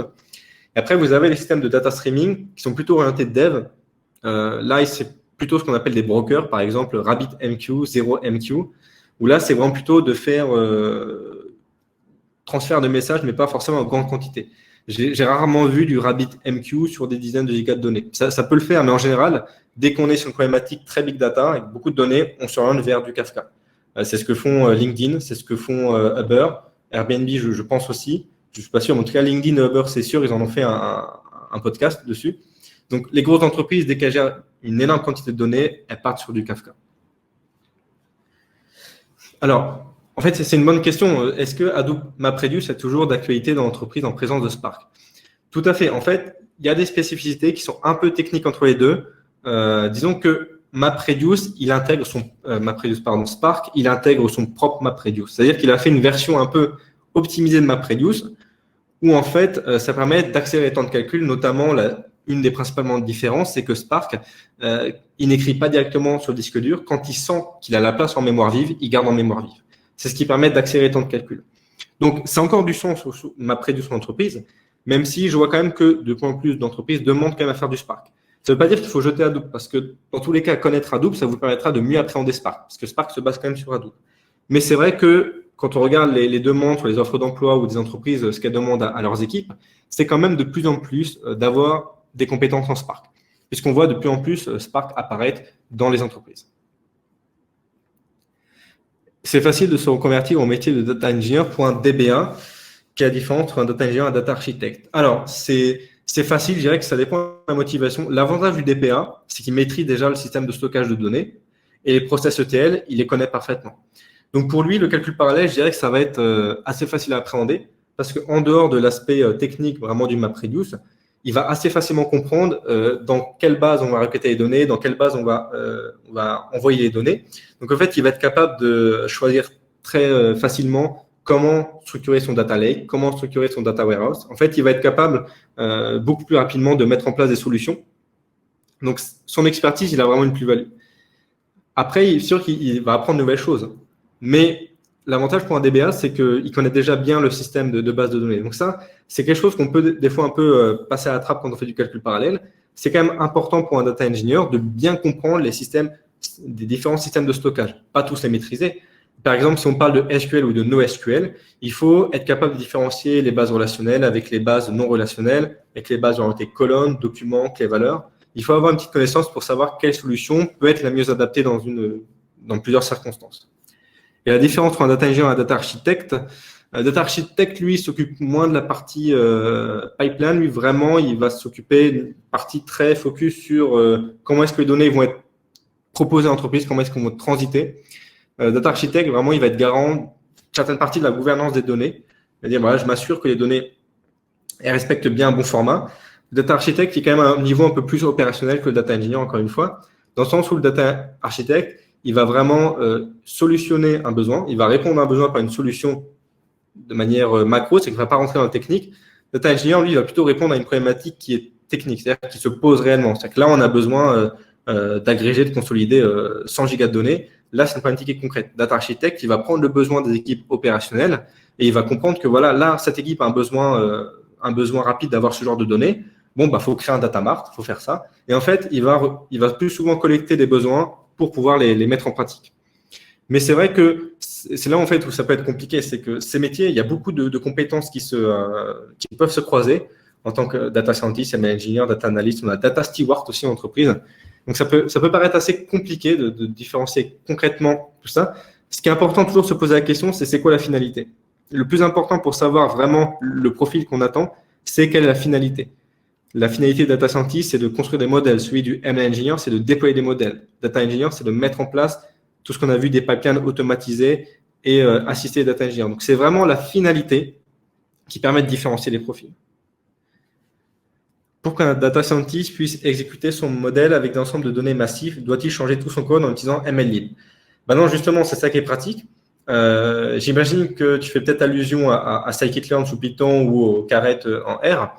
Ben en fait, non, justement, c'est vraiment penser, et c'est ça qui est beau, c'est penser un peu dans le même format que scikit-learn, où on a des points fit, des points predict, où on a cette même capacité de trouver les bons hyperparamètres. Donc, en fait, là aussi, c'est un gros plus-value. C'est pas compliqué, si on a déjà un modèle en Python, de le faire passer en MLlib. Si c'est un modèle un peu particulier, comme par exemple XGBoost, pas se mentir, ça va être compliqué. XGBoost, c'est un truc très particulier, c'est très difficile à paralléliser. On va pas vraiment pouvoir le faire. Par contre, si c'est un algorithme comme un random forest, comme un KNN, comme des K moyennes, comme des factorisations de matrices, des complétions de matrices, là, on peut le faire assez facilement. Et puis souvent, ce qui compte en data science, La grosse partie, ce qui prend le plus de temps, et là où il y a la plus-value, ce n'est pas forcément le modèle en lui-même, c'est vraiment la partie processing de données, transformation, encodage. C'est vraiment ça qui fait vraiment la différence dans les performances des modèles. Après, le modèle en lui-même, on peut toujours changer. Vous allez voir que dans 80% des cas, que ce soit un random forest ou un XGBoost, on a plus ou moins les mêmes valeurs. Ce qui fait la différence, c'est la stabilité lorsqu'il faut mettre en production. C'est est-ce qu'on est capable vraiment de le mettre en prod et qu'on ait assez de fiabilité dans ce modèle. Donc après, c'est vraiment des problématiques un peu plus particulières. Quel niveau faut-il avoir en programmation pour devenir data engineer? Alors, le data engineer, il doit être à l'aise quand même avec la plupart des langages de programmation. Il ne peut pas connaître que Python. Il doit, par exemple, faire un petit peu de Java ou de Bash. Ça ne veut pas dire qu'il en fait tous les jours, mais c'est important. Pourquoi? Parce que le data engineer, il va forcément mettre en place des systèmes, des pipelines, et donc il va devoir automatiser certaines choses. Pour automatiser, il faut que ça soit fluide, il faut que le code il soit propre et qu'il soit optimisé. Donc, en général, quand on est data engineer, on a un niveau en programmation qui est pas, il ne faut pas avoir fait 10 ans d'expérience, bien sûr.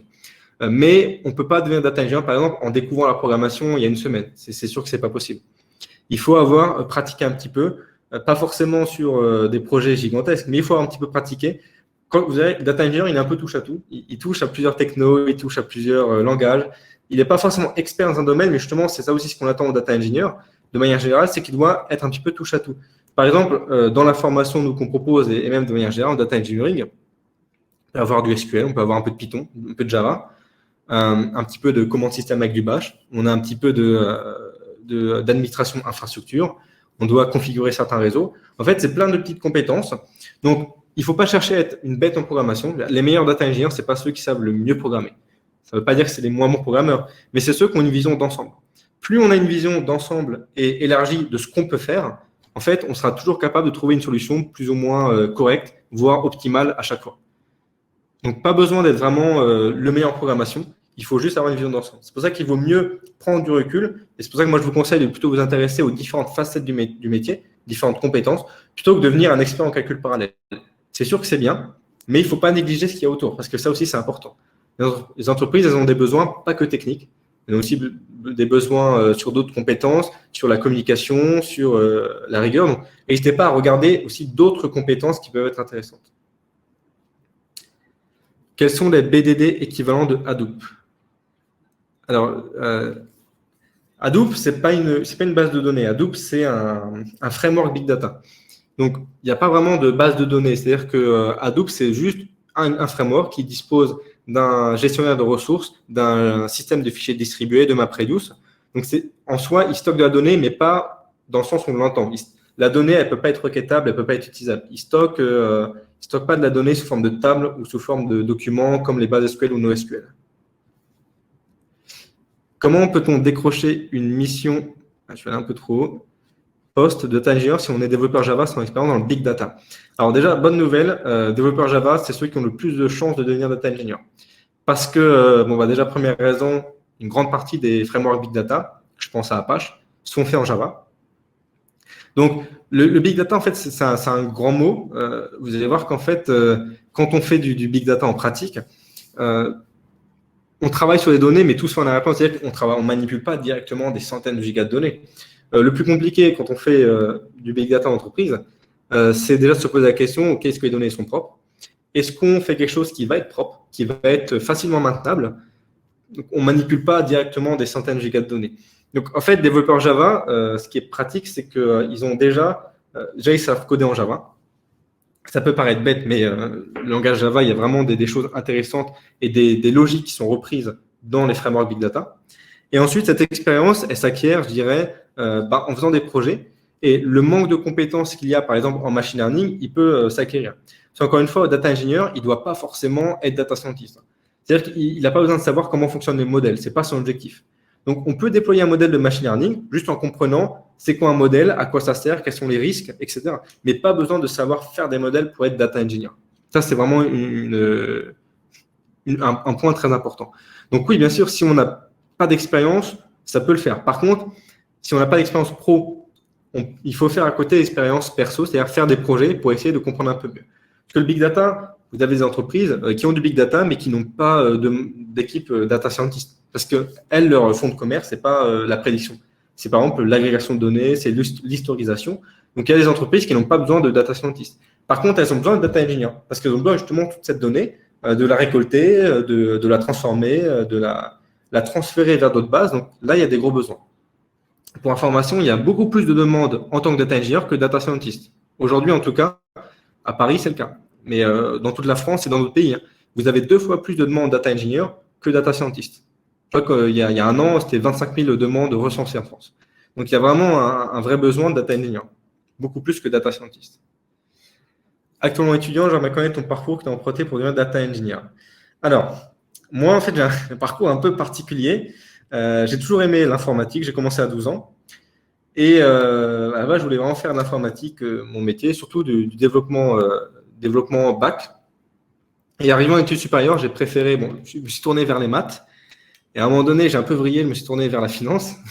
J'ai fait un petit changement vers ce qu'on appelle l'actuariat, c'est-à-dire les calculs de risque et de probabilité dans l'assurance.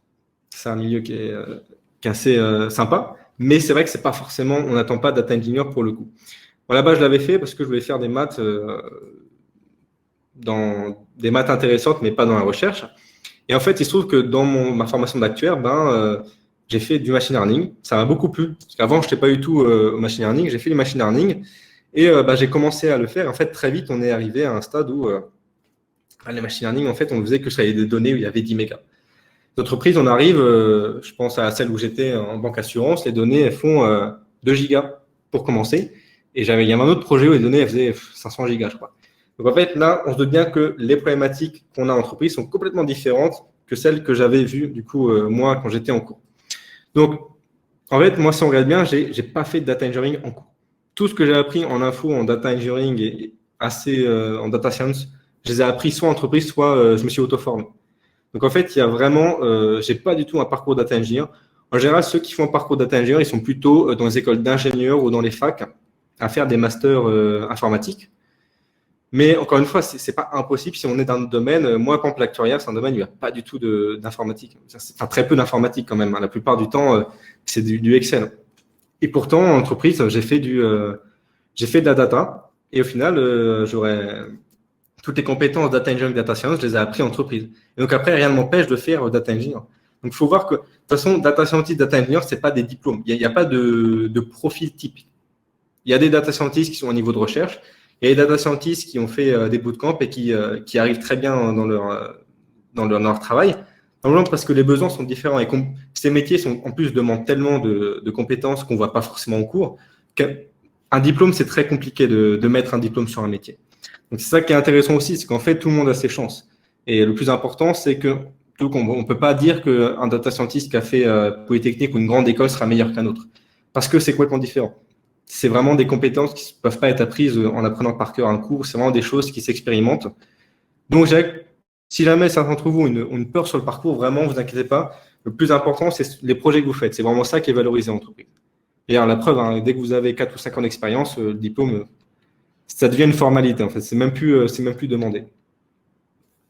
Est-ce que ce workshop sera gardé? Oui, bien sûr, ce workshop sera gardé. Alors, non seulement la vidéo elle sera accessible en replay, mais également le notebook que je vous ai présenté tout à l'heure.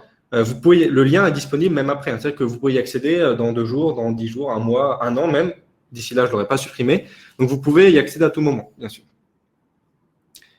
C'est quoi le niveau de difficulté de cette formation Data Engineer? Alors, niveau de difficulté, je dirais qu'il n'y a pas forcément… il n'y a pas énormément de prérequis. Il faut quand même au moins déjà avoir codé. C'est le plus important. Au moins avoir déjà codé et savoir faire du SQL. Ça ne veut pas dire qu'on va faire que du SQL, mais parce que savoir faire du SQL, ça veut dire qu'on comprend déjà comment fonctionnent les tables, comment fonctionnent les clés primaires, ce genre de choses qu'on voit en tant que data engineer. Donc, il ne faut pas avoir un background énorme. Il faut juste savoir un petit peu coder et comprendre, savoir comment utiliser SQL. Et avec ça, ça permet vraiment de découvrir toutes les notions qu'on va avoir. Par exemple, moi, avant de faire data engineer, le data streaming, quelque chose que je ne comprenais pas et je ne voyais pas l'intérêt. Aujourd'hui, c'est quelque chose qui me plaît assez fortement, le data streaming. Donc, c'est des choses qui sont différentes. Donc, après, vous allez vous rendre compte qu'il y a des compétences sur lesquelles vous allez plus aimer travailler, que vous allez plus vouloir approfondir. Y a-t-il une similarité entre data engineer et DevOps? Alors, la similarité, je pense, c'est l'automatisation. Le DevOps, il automatise beaucoup de choses, que ce soit des pipelines CI/CD, des pipelines de production ou d'expérimentation. DevOps, il est vraiment spécialisé dans l'automatisation de process sur le cloud. Et Data Engineer, il doit automatiser aussi certaines choses. Pas le déploiement forcément d'applications logicielles, mais le déploiement, par exemple, et l'automatisation de pipeline, par exemple, quand il faut automatiser des traitements, lancer des batchs de traitements tous les jours, toutes les heures. Donc, en fait, les deux, je pense que la similarité principale, c'est l'automatisation. C'est une compétence qui est demandée des deux côtés. Serait-il possible de donner plus d'informations sur la formation Blend? Alors, du coup, justement, sur la formation Blend, on revoit toutes ces choses-là. Donc, on revoit vraiment la partie stockage de données, les 4 compétences clés, stockage de données, la partie calcul parallèle, data streaming. Toutes ces choses-là, on les voit en temps réel. On les voit ensemble dans la formation. Donc après, vous pouvez bien sûr regarder sur le site, je vous envoie le lien si vous voulez plus d'informations. Ou alors, vous pouvez bien sûr nous contacter, prendre un rendez-vous avec nous si vous voulez avoir plus de détails.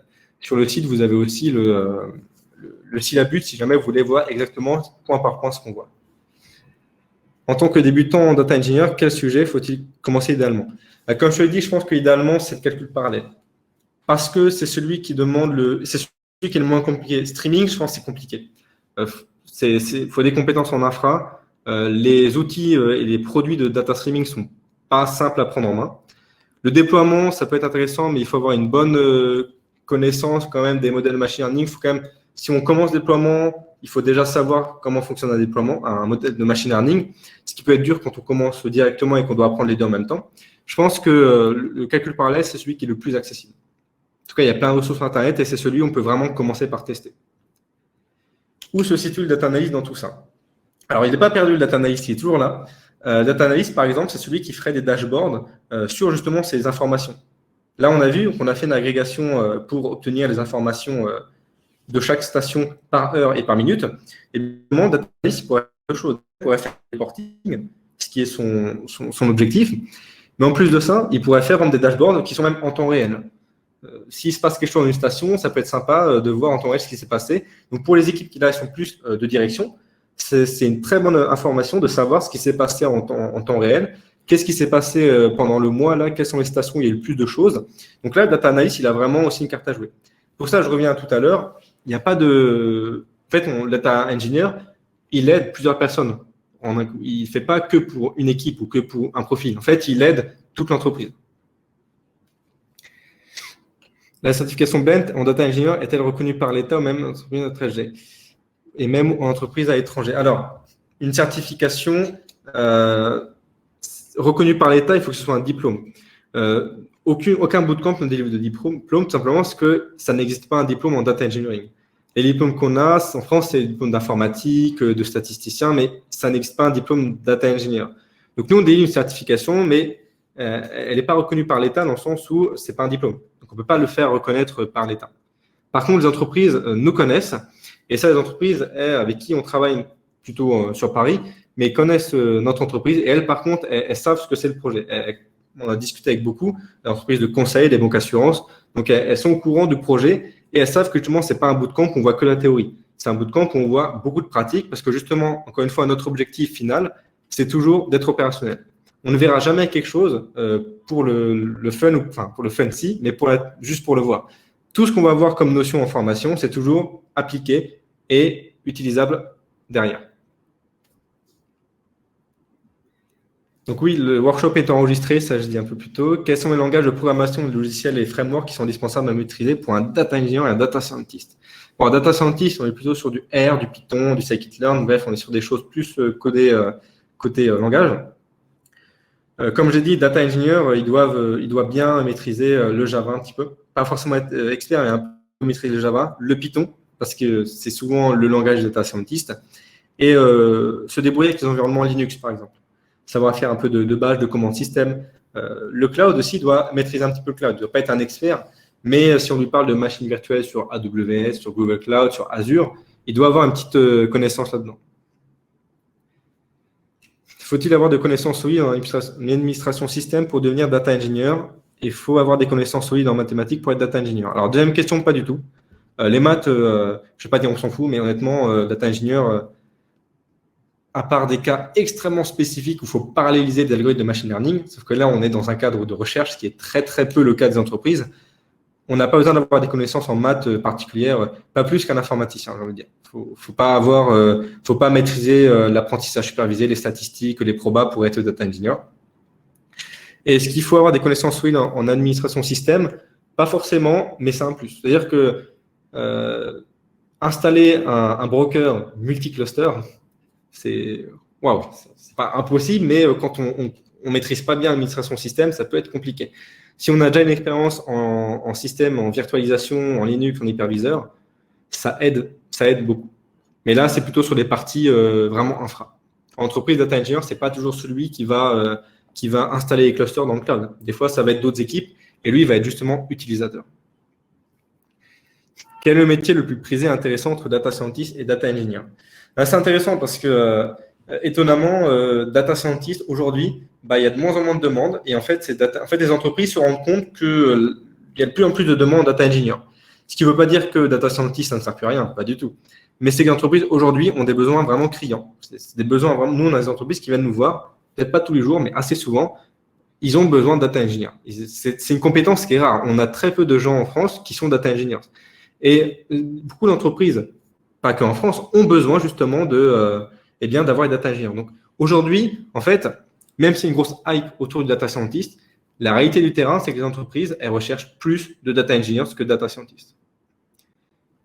Actuellement, pour être un bon data engineer, doit-on pouvoir manipuler le cloud? Il faut savoir manipuler le cloud. Pas être un expert. Moi, par exemple, je fais beaucoup de AWS et Google Cloud. Les services machine learning dans les deux clouds, je ne connais pas du tout, puisque je n'utilise pas. Donc, il faut surtout comprendre un petit peu comment ça fonctionne. C'est-à-dire, il faut se prendre en main au moins un des trois.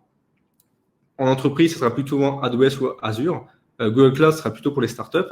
Donc, il faut vraiment prendre en main certaines notions vraiment élémentaires en cloud. Qu'est-ce que c'est les machines virtuelles? Qu'est-ce que c'est les réseaux, les sous-réseaux, les VPC, ce genre de choses-là. De toute façon, ça, c'est des choses que vous retrouvez partout. Que ce soit chez Amazon, Azure ou Google, 90% des produits se retrouvent.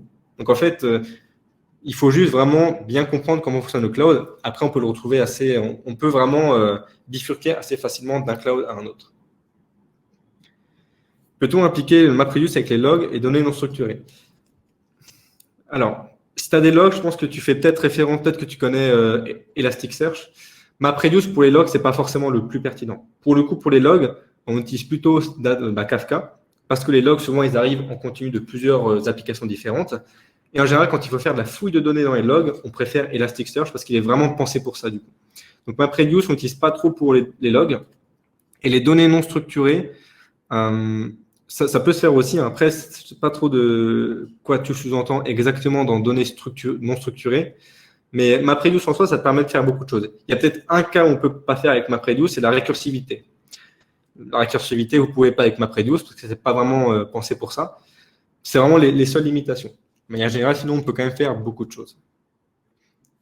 En tant qu'expert, comment avez-vous pu retenir la majorité des syntaxes des librairies en programmation Python nécessaires dans le domaine de la data?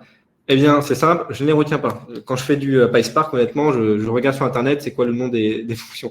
Parce que Python, j'y arrive mieux parce que c'est le langage que j'utilise pour faire des modèles ou pour faire des back-ends. Mais il y a des syntaxes, je ne les connais pas par cœur. C'est sûr qu'il y a des fois, je pose des questions, il faut être à l'aise avec ça.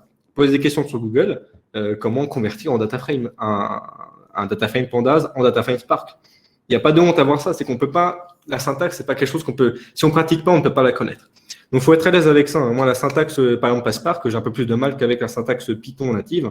Donc, il faut une aide visuelle sur Google et il faut avoir des références. Vous pouvez demander à des développeurs qui ont 40 ans d'expérience, ils vont dire la même chose. On ne peut pas tout connaître la syntaxe. C'est vraiment, pour le coup, la syntaxe, c'est pas le plus important. Le plus important, c'est ce qu'il y a autour. Quelles sont les questions qu'on peut rencontrer en entretien technique pour un poste de data engineer? Alors, en tant que data engineer, ce que je remarque assez souvent, data engineer, le problème, enfin, c'est pas un problème, mais il y a plein de produits, de compétences différentes et surtout d'outils différents. Rien que pour l'automatisation, vous avez Airflow, vous avez Kubeflow, vous avez Luigi, vous avez plein de produits qui font une même chose. Donc, ça n'a pas de sens de demander par exemple, un data engineer qui a travaillé sur AWS de lui poser des questions sur le cloud de Google. C'est des choses différentes. En général, ce qu'on va plutôt poser comme question, c'est vraiment des questions très terre à terre, hein. C'est simple, on va demander qu'est-ce que vous avez fait comme entreprise, comme projet. Et en fait, on va vous demander de dérouler votre projet. Donc là, le projet va être déroulé et après, on va se poser la question pourquoi vous avez fait ce choix. Pourquoi est-ce que vous avez pris telle base de données et pas une autre? Pourquoi avoir fait ce pipeline? Pourquoi ne pas avoir fait comme ça? Et en fait, l'objectif ici, c'est de comprendre quel est votre raisonnement et quel choix vous avez pris. Faites de savoir si je sais faire du Spark, du Hadoop ou quoi, les compétences, ça s'apprend. Évidemment, il faut avoir un socle minimum, mais les compétences, ça s'apprend au fur et à mesure. De toute façon, les data scientists et les data engineers, même les développeurs au sens large, ils apprennent tous les jours. Ça évolue tout le temps. Et un développeur de 10 ans sur le web, il serait perdu s'il venait maintenant. Donc, c'est des choses qui s'apprennent en continu. Par contre, là, ce qui est important, c'est les raisonnements qu'on fait, les hypothèses qu'on fait, les choix. Et ça, les choix, il faut être capable de les justifier. Il ne faut jamais dire ah ben, j'ai mis cette base parce que c'est la seule que je connaissais. Ou alors, je l'ai pris parce que je sais pas, c'est la première qui venait. Là, c'est sûr que c'est la mauvaise réponse vraiment la mauvaise réponse à ne pas donner. Parce que là, ça veut dire qu'en fait, on ne comprend pas vraiment ce qu'on fait. Comme pour les data scientists, les data engineers, on doit s'attendre à ce qu'ils comprennent ce qu'ils font. Il faut vraiment comprendre pourquoi est-ce que j'ai fait telle action, pourquoi est-ce que j'ai fait tel choix. En plus de la formation Blend, j'ai vu que vous offrez un service d'accompagnement de recherche pour un poste. Pouvez-vous donner plus d'informations sur cet accompagnement? Alors justement, en plus de la formation, nous, on a un coaching carrière où justement, on aide les personnes, soit qui veulent faire de la reconversion, soit qui recherchent un CDI, justement, ou alors qui veulent monter une entreprise, bref, qui veulent vraiment développer leur projet professionnel. En fait, on les aide avec des séances de coaching. On a une partenaire qui est avec nous. On a une entreprise aussi partenaire qui nous propose des entretiens. Donc, on accompagne vraiment, que ce soit par le biais de coaching, par de quiz, pour tester ses compétences sur des sujets, sur des questions un peu techniques. On a vraiment plein d'outils, on a plein de ressources aussi sur comment bien se vendre, comment aussi faire un entretien par vidéo. Contrairement à ce qu'on pourrait croire, c'est traître. Entretien par vidéoconférence, il peut y avoir des petites erreurs dont on ne soupçonne pas l'importance, mais un entretien par vidéo, c'est complètement différent d'un entretien en physique. Donc, on donne plein de ressources aussi pour vraiment faire face au quotidien et vraiment dans la recherche d'emploi. Quelles sont les certifications d'un data engineer que vous connaissez? Alors, moi, vraiment, aujourd'hui, ce que je vous conseille le plus, c'est les certifications cloud. C'est les certifications AWS, Google et Azure. Parce que ça, c'est une référence. Et non seulement ça montre que vous avez des compétences dans le cloud, mais en plus que vous avez des compétences sur un sujet de data engineering. Donc, pour moi, si vous deviez faire une certification, ce serait les certifications que vous avez sur le cloud. Donc, Amazon, Google et Azure. Je ne vais pas critiquer, mais les certifications autres comme IBM, par exemple, sont moins reconnues. Mais après, elles ne sont pas mauvaises, mais elles sont juste moins reconnues. Les trois les plus reconnues, c'est les certifications des trois principaux cloud providers. Quelle est la position du Scala dans l'écosystème de data engineering? Alors, le Scala, il est présent. D'ailleurs, pour information, Spark, ça a été codé en Scala. Après, le Scala, c'est assez proche du Java. Donc, pour le coup, ça peut être assez facile de prendre en main. Il faut savoir que Scala, vous avez certaines entreprises qui n'en font pas du tout. Parce que vous avez, comme on l'a vu avec Spark, avec Kafka, vous avez plein de librairies dans d'autres langages, en Python, en R, en C même. Donc, en fait, Scala, je dirais que ce n'est pas un passage obligé. Mais c'est un plus de le connaître. Donc, c'est sûr que Scala, on peut vous demander en data engineering si vous savez faire du Scala. Mais ce n'est clairement pas rédhibitoire si on ne sait pas faire du Scala pour être data engineer. Alors, en termes de rémunération, combien peut toucher vos élèves data engineer? Est-ce que les entreprises tiennent compte de l'expérience précédente de vos élèves pour mieux les rémunérer pour des élèves qui travaillent depuis des années dans le domaine de l'informatique? Alors, en termes de rémunération, on est sur une fourchette, je ne connais que le salaire à Paris. Je pourrais vous donner que celui-là. À Paris, on est sur une fourchette junior entre 38 et 42. Et après, senior, c'est très différent. Ça va dépendre des boîtes. C'est classique de voir un data engineer avec 3 ans d'expérience à 50 000 euros. C'est normal presque. Oui, avec 3-4 ans d'expérience, data engineer, ils peuvent monter à 50 000. Puis après, dès qu'on devient senior, on peut être à 60-70 K. Et après, on n'en parle même pas quand c'est des leads de projet, là, ça peut augmenter. Et est-ce que l'entreprise tient une compte d'expérience? Bien sûr. Alors après, c'est sûr qu'il y a toujours cette différence entre le salaire par rapport à si j'ai commencé en tant que junior et vu que j'ai déjà cette expérience. L'entreprise tient compte parce que, je prends un exemple, si on travaille dans l'informatique, dans les infras notamment pendant 10 ans, c'est une compétence que certainement n'aura peut-être pas un data engineer qui en a fait pendant 10 ans, mais qui n'a pas vu les process ou qui n'a pas vraiment travaillé dans les équipes, la DSI par exemple. Donc ça, c'est des expériences qui peuvent tenir compte. Après, j'ai envie de dire, rien qu'avec 10 ans d'expérience, c'est ça va dépendre de l'entreprise, ça va dépendre du profil.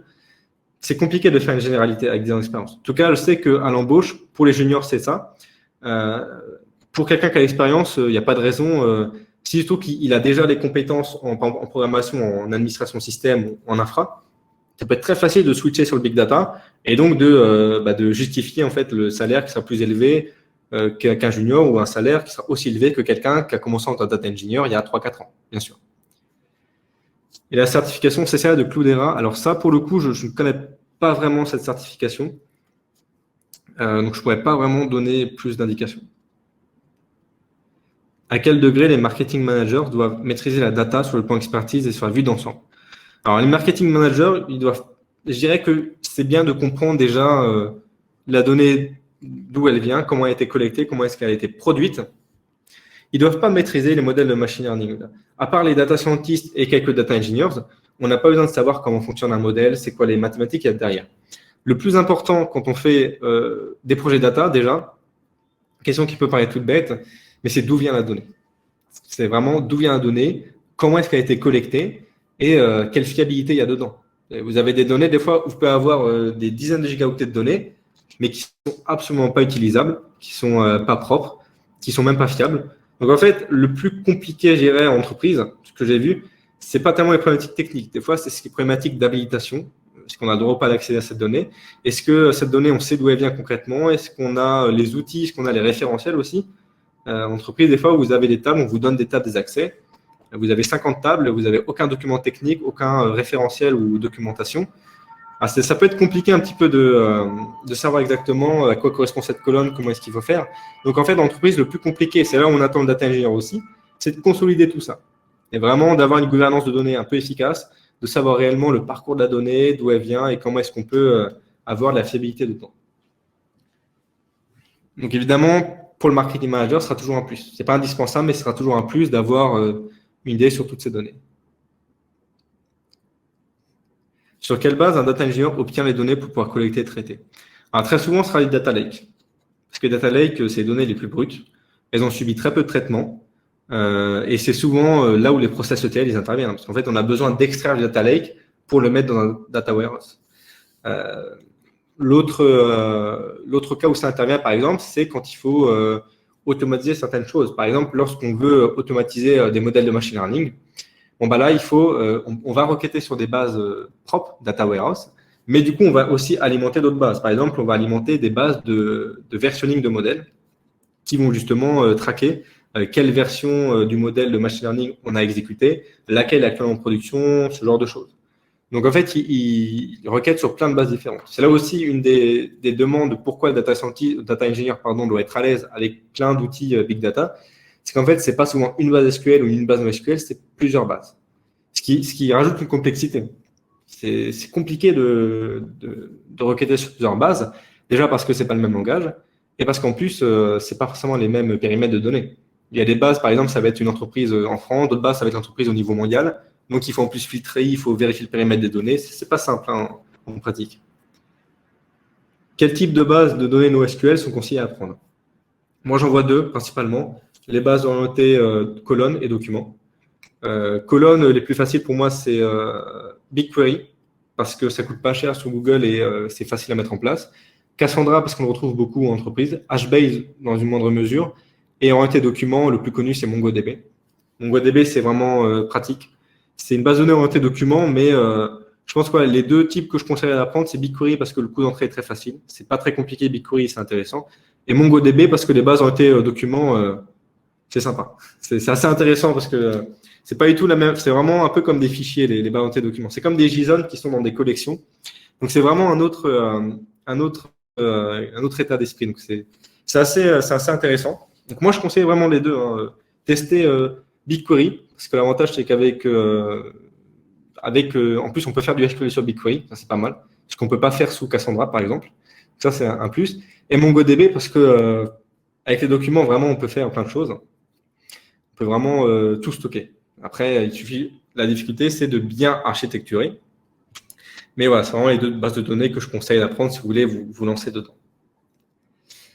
Et qui conçoit le data lake? Oh, bah là, en général, data lake, entreprise, il part pas de zéro. Souvent, c'est la DSI qui est responsable. Dans les startups, ça va être plutôt ceux qui, tout le monde, on va dire, ça va être les développeurs, les data engineers, le CTO. Mais le data lake, en général, ça pose aussi des soucis en entreprise, en tout cas, d'habilitation. Parce que le data lake, par exemple, en finance, dans le data lake, vous avez tous les mouvements d'argent. Donc, c'est pas tout le monde qui va le concevoir et c'est pas tout le monde qui aura accès. En général, on a rarement accès à tout le data lake. Quelles compétences doit-on avoir pour avoir la meilleure structuration possible de la data client? Ah bah là, c'est l'expérience. Là, honnêtement, il n'y a pas une compétence, c'est pas où le calcul parallèle, c'est pas où c'est pas vraiment c'est l'expérience qui fera la différence. Parce que là, c'est par exemple dans un projet, on peut avoir du calcul parallèle et du data streaming. Donc là, pour le coup, c'est vraiment un mélange de plusieurs compétences. Développeur Big Data et Data Engineer, quelle est la différence? Aucune.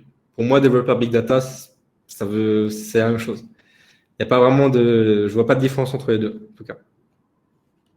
Parce que justement, le Data Engineer, il développe avec des outils Big Data. Du coup, je ne vois pas trop la différence entre les deux.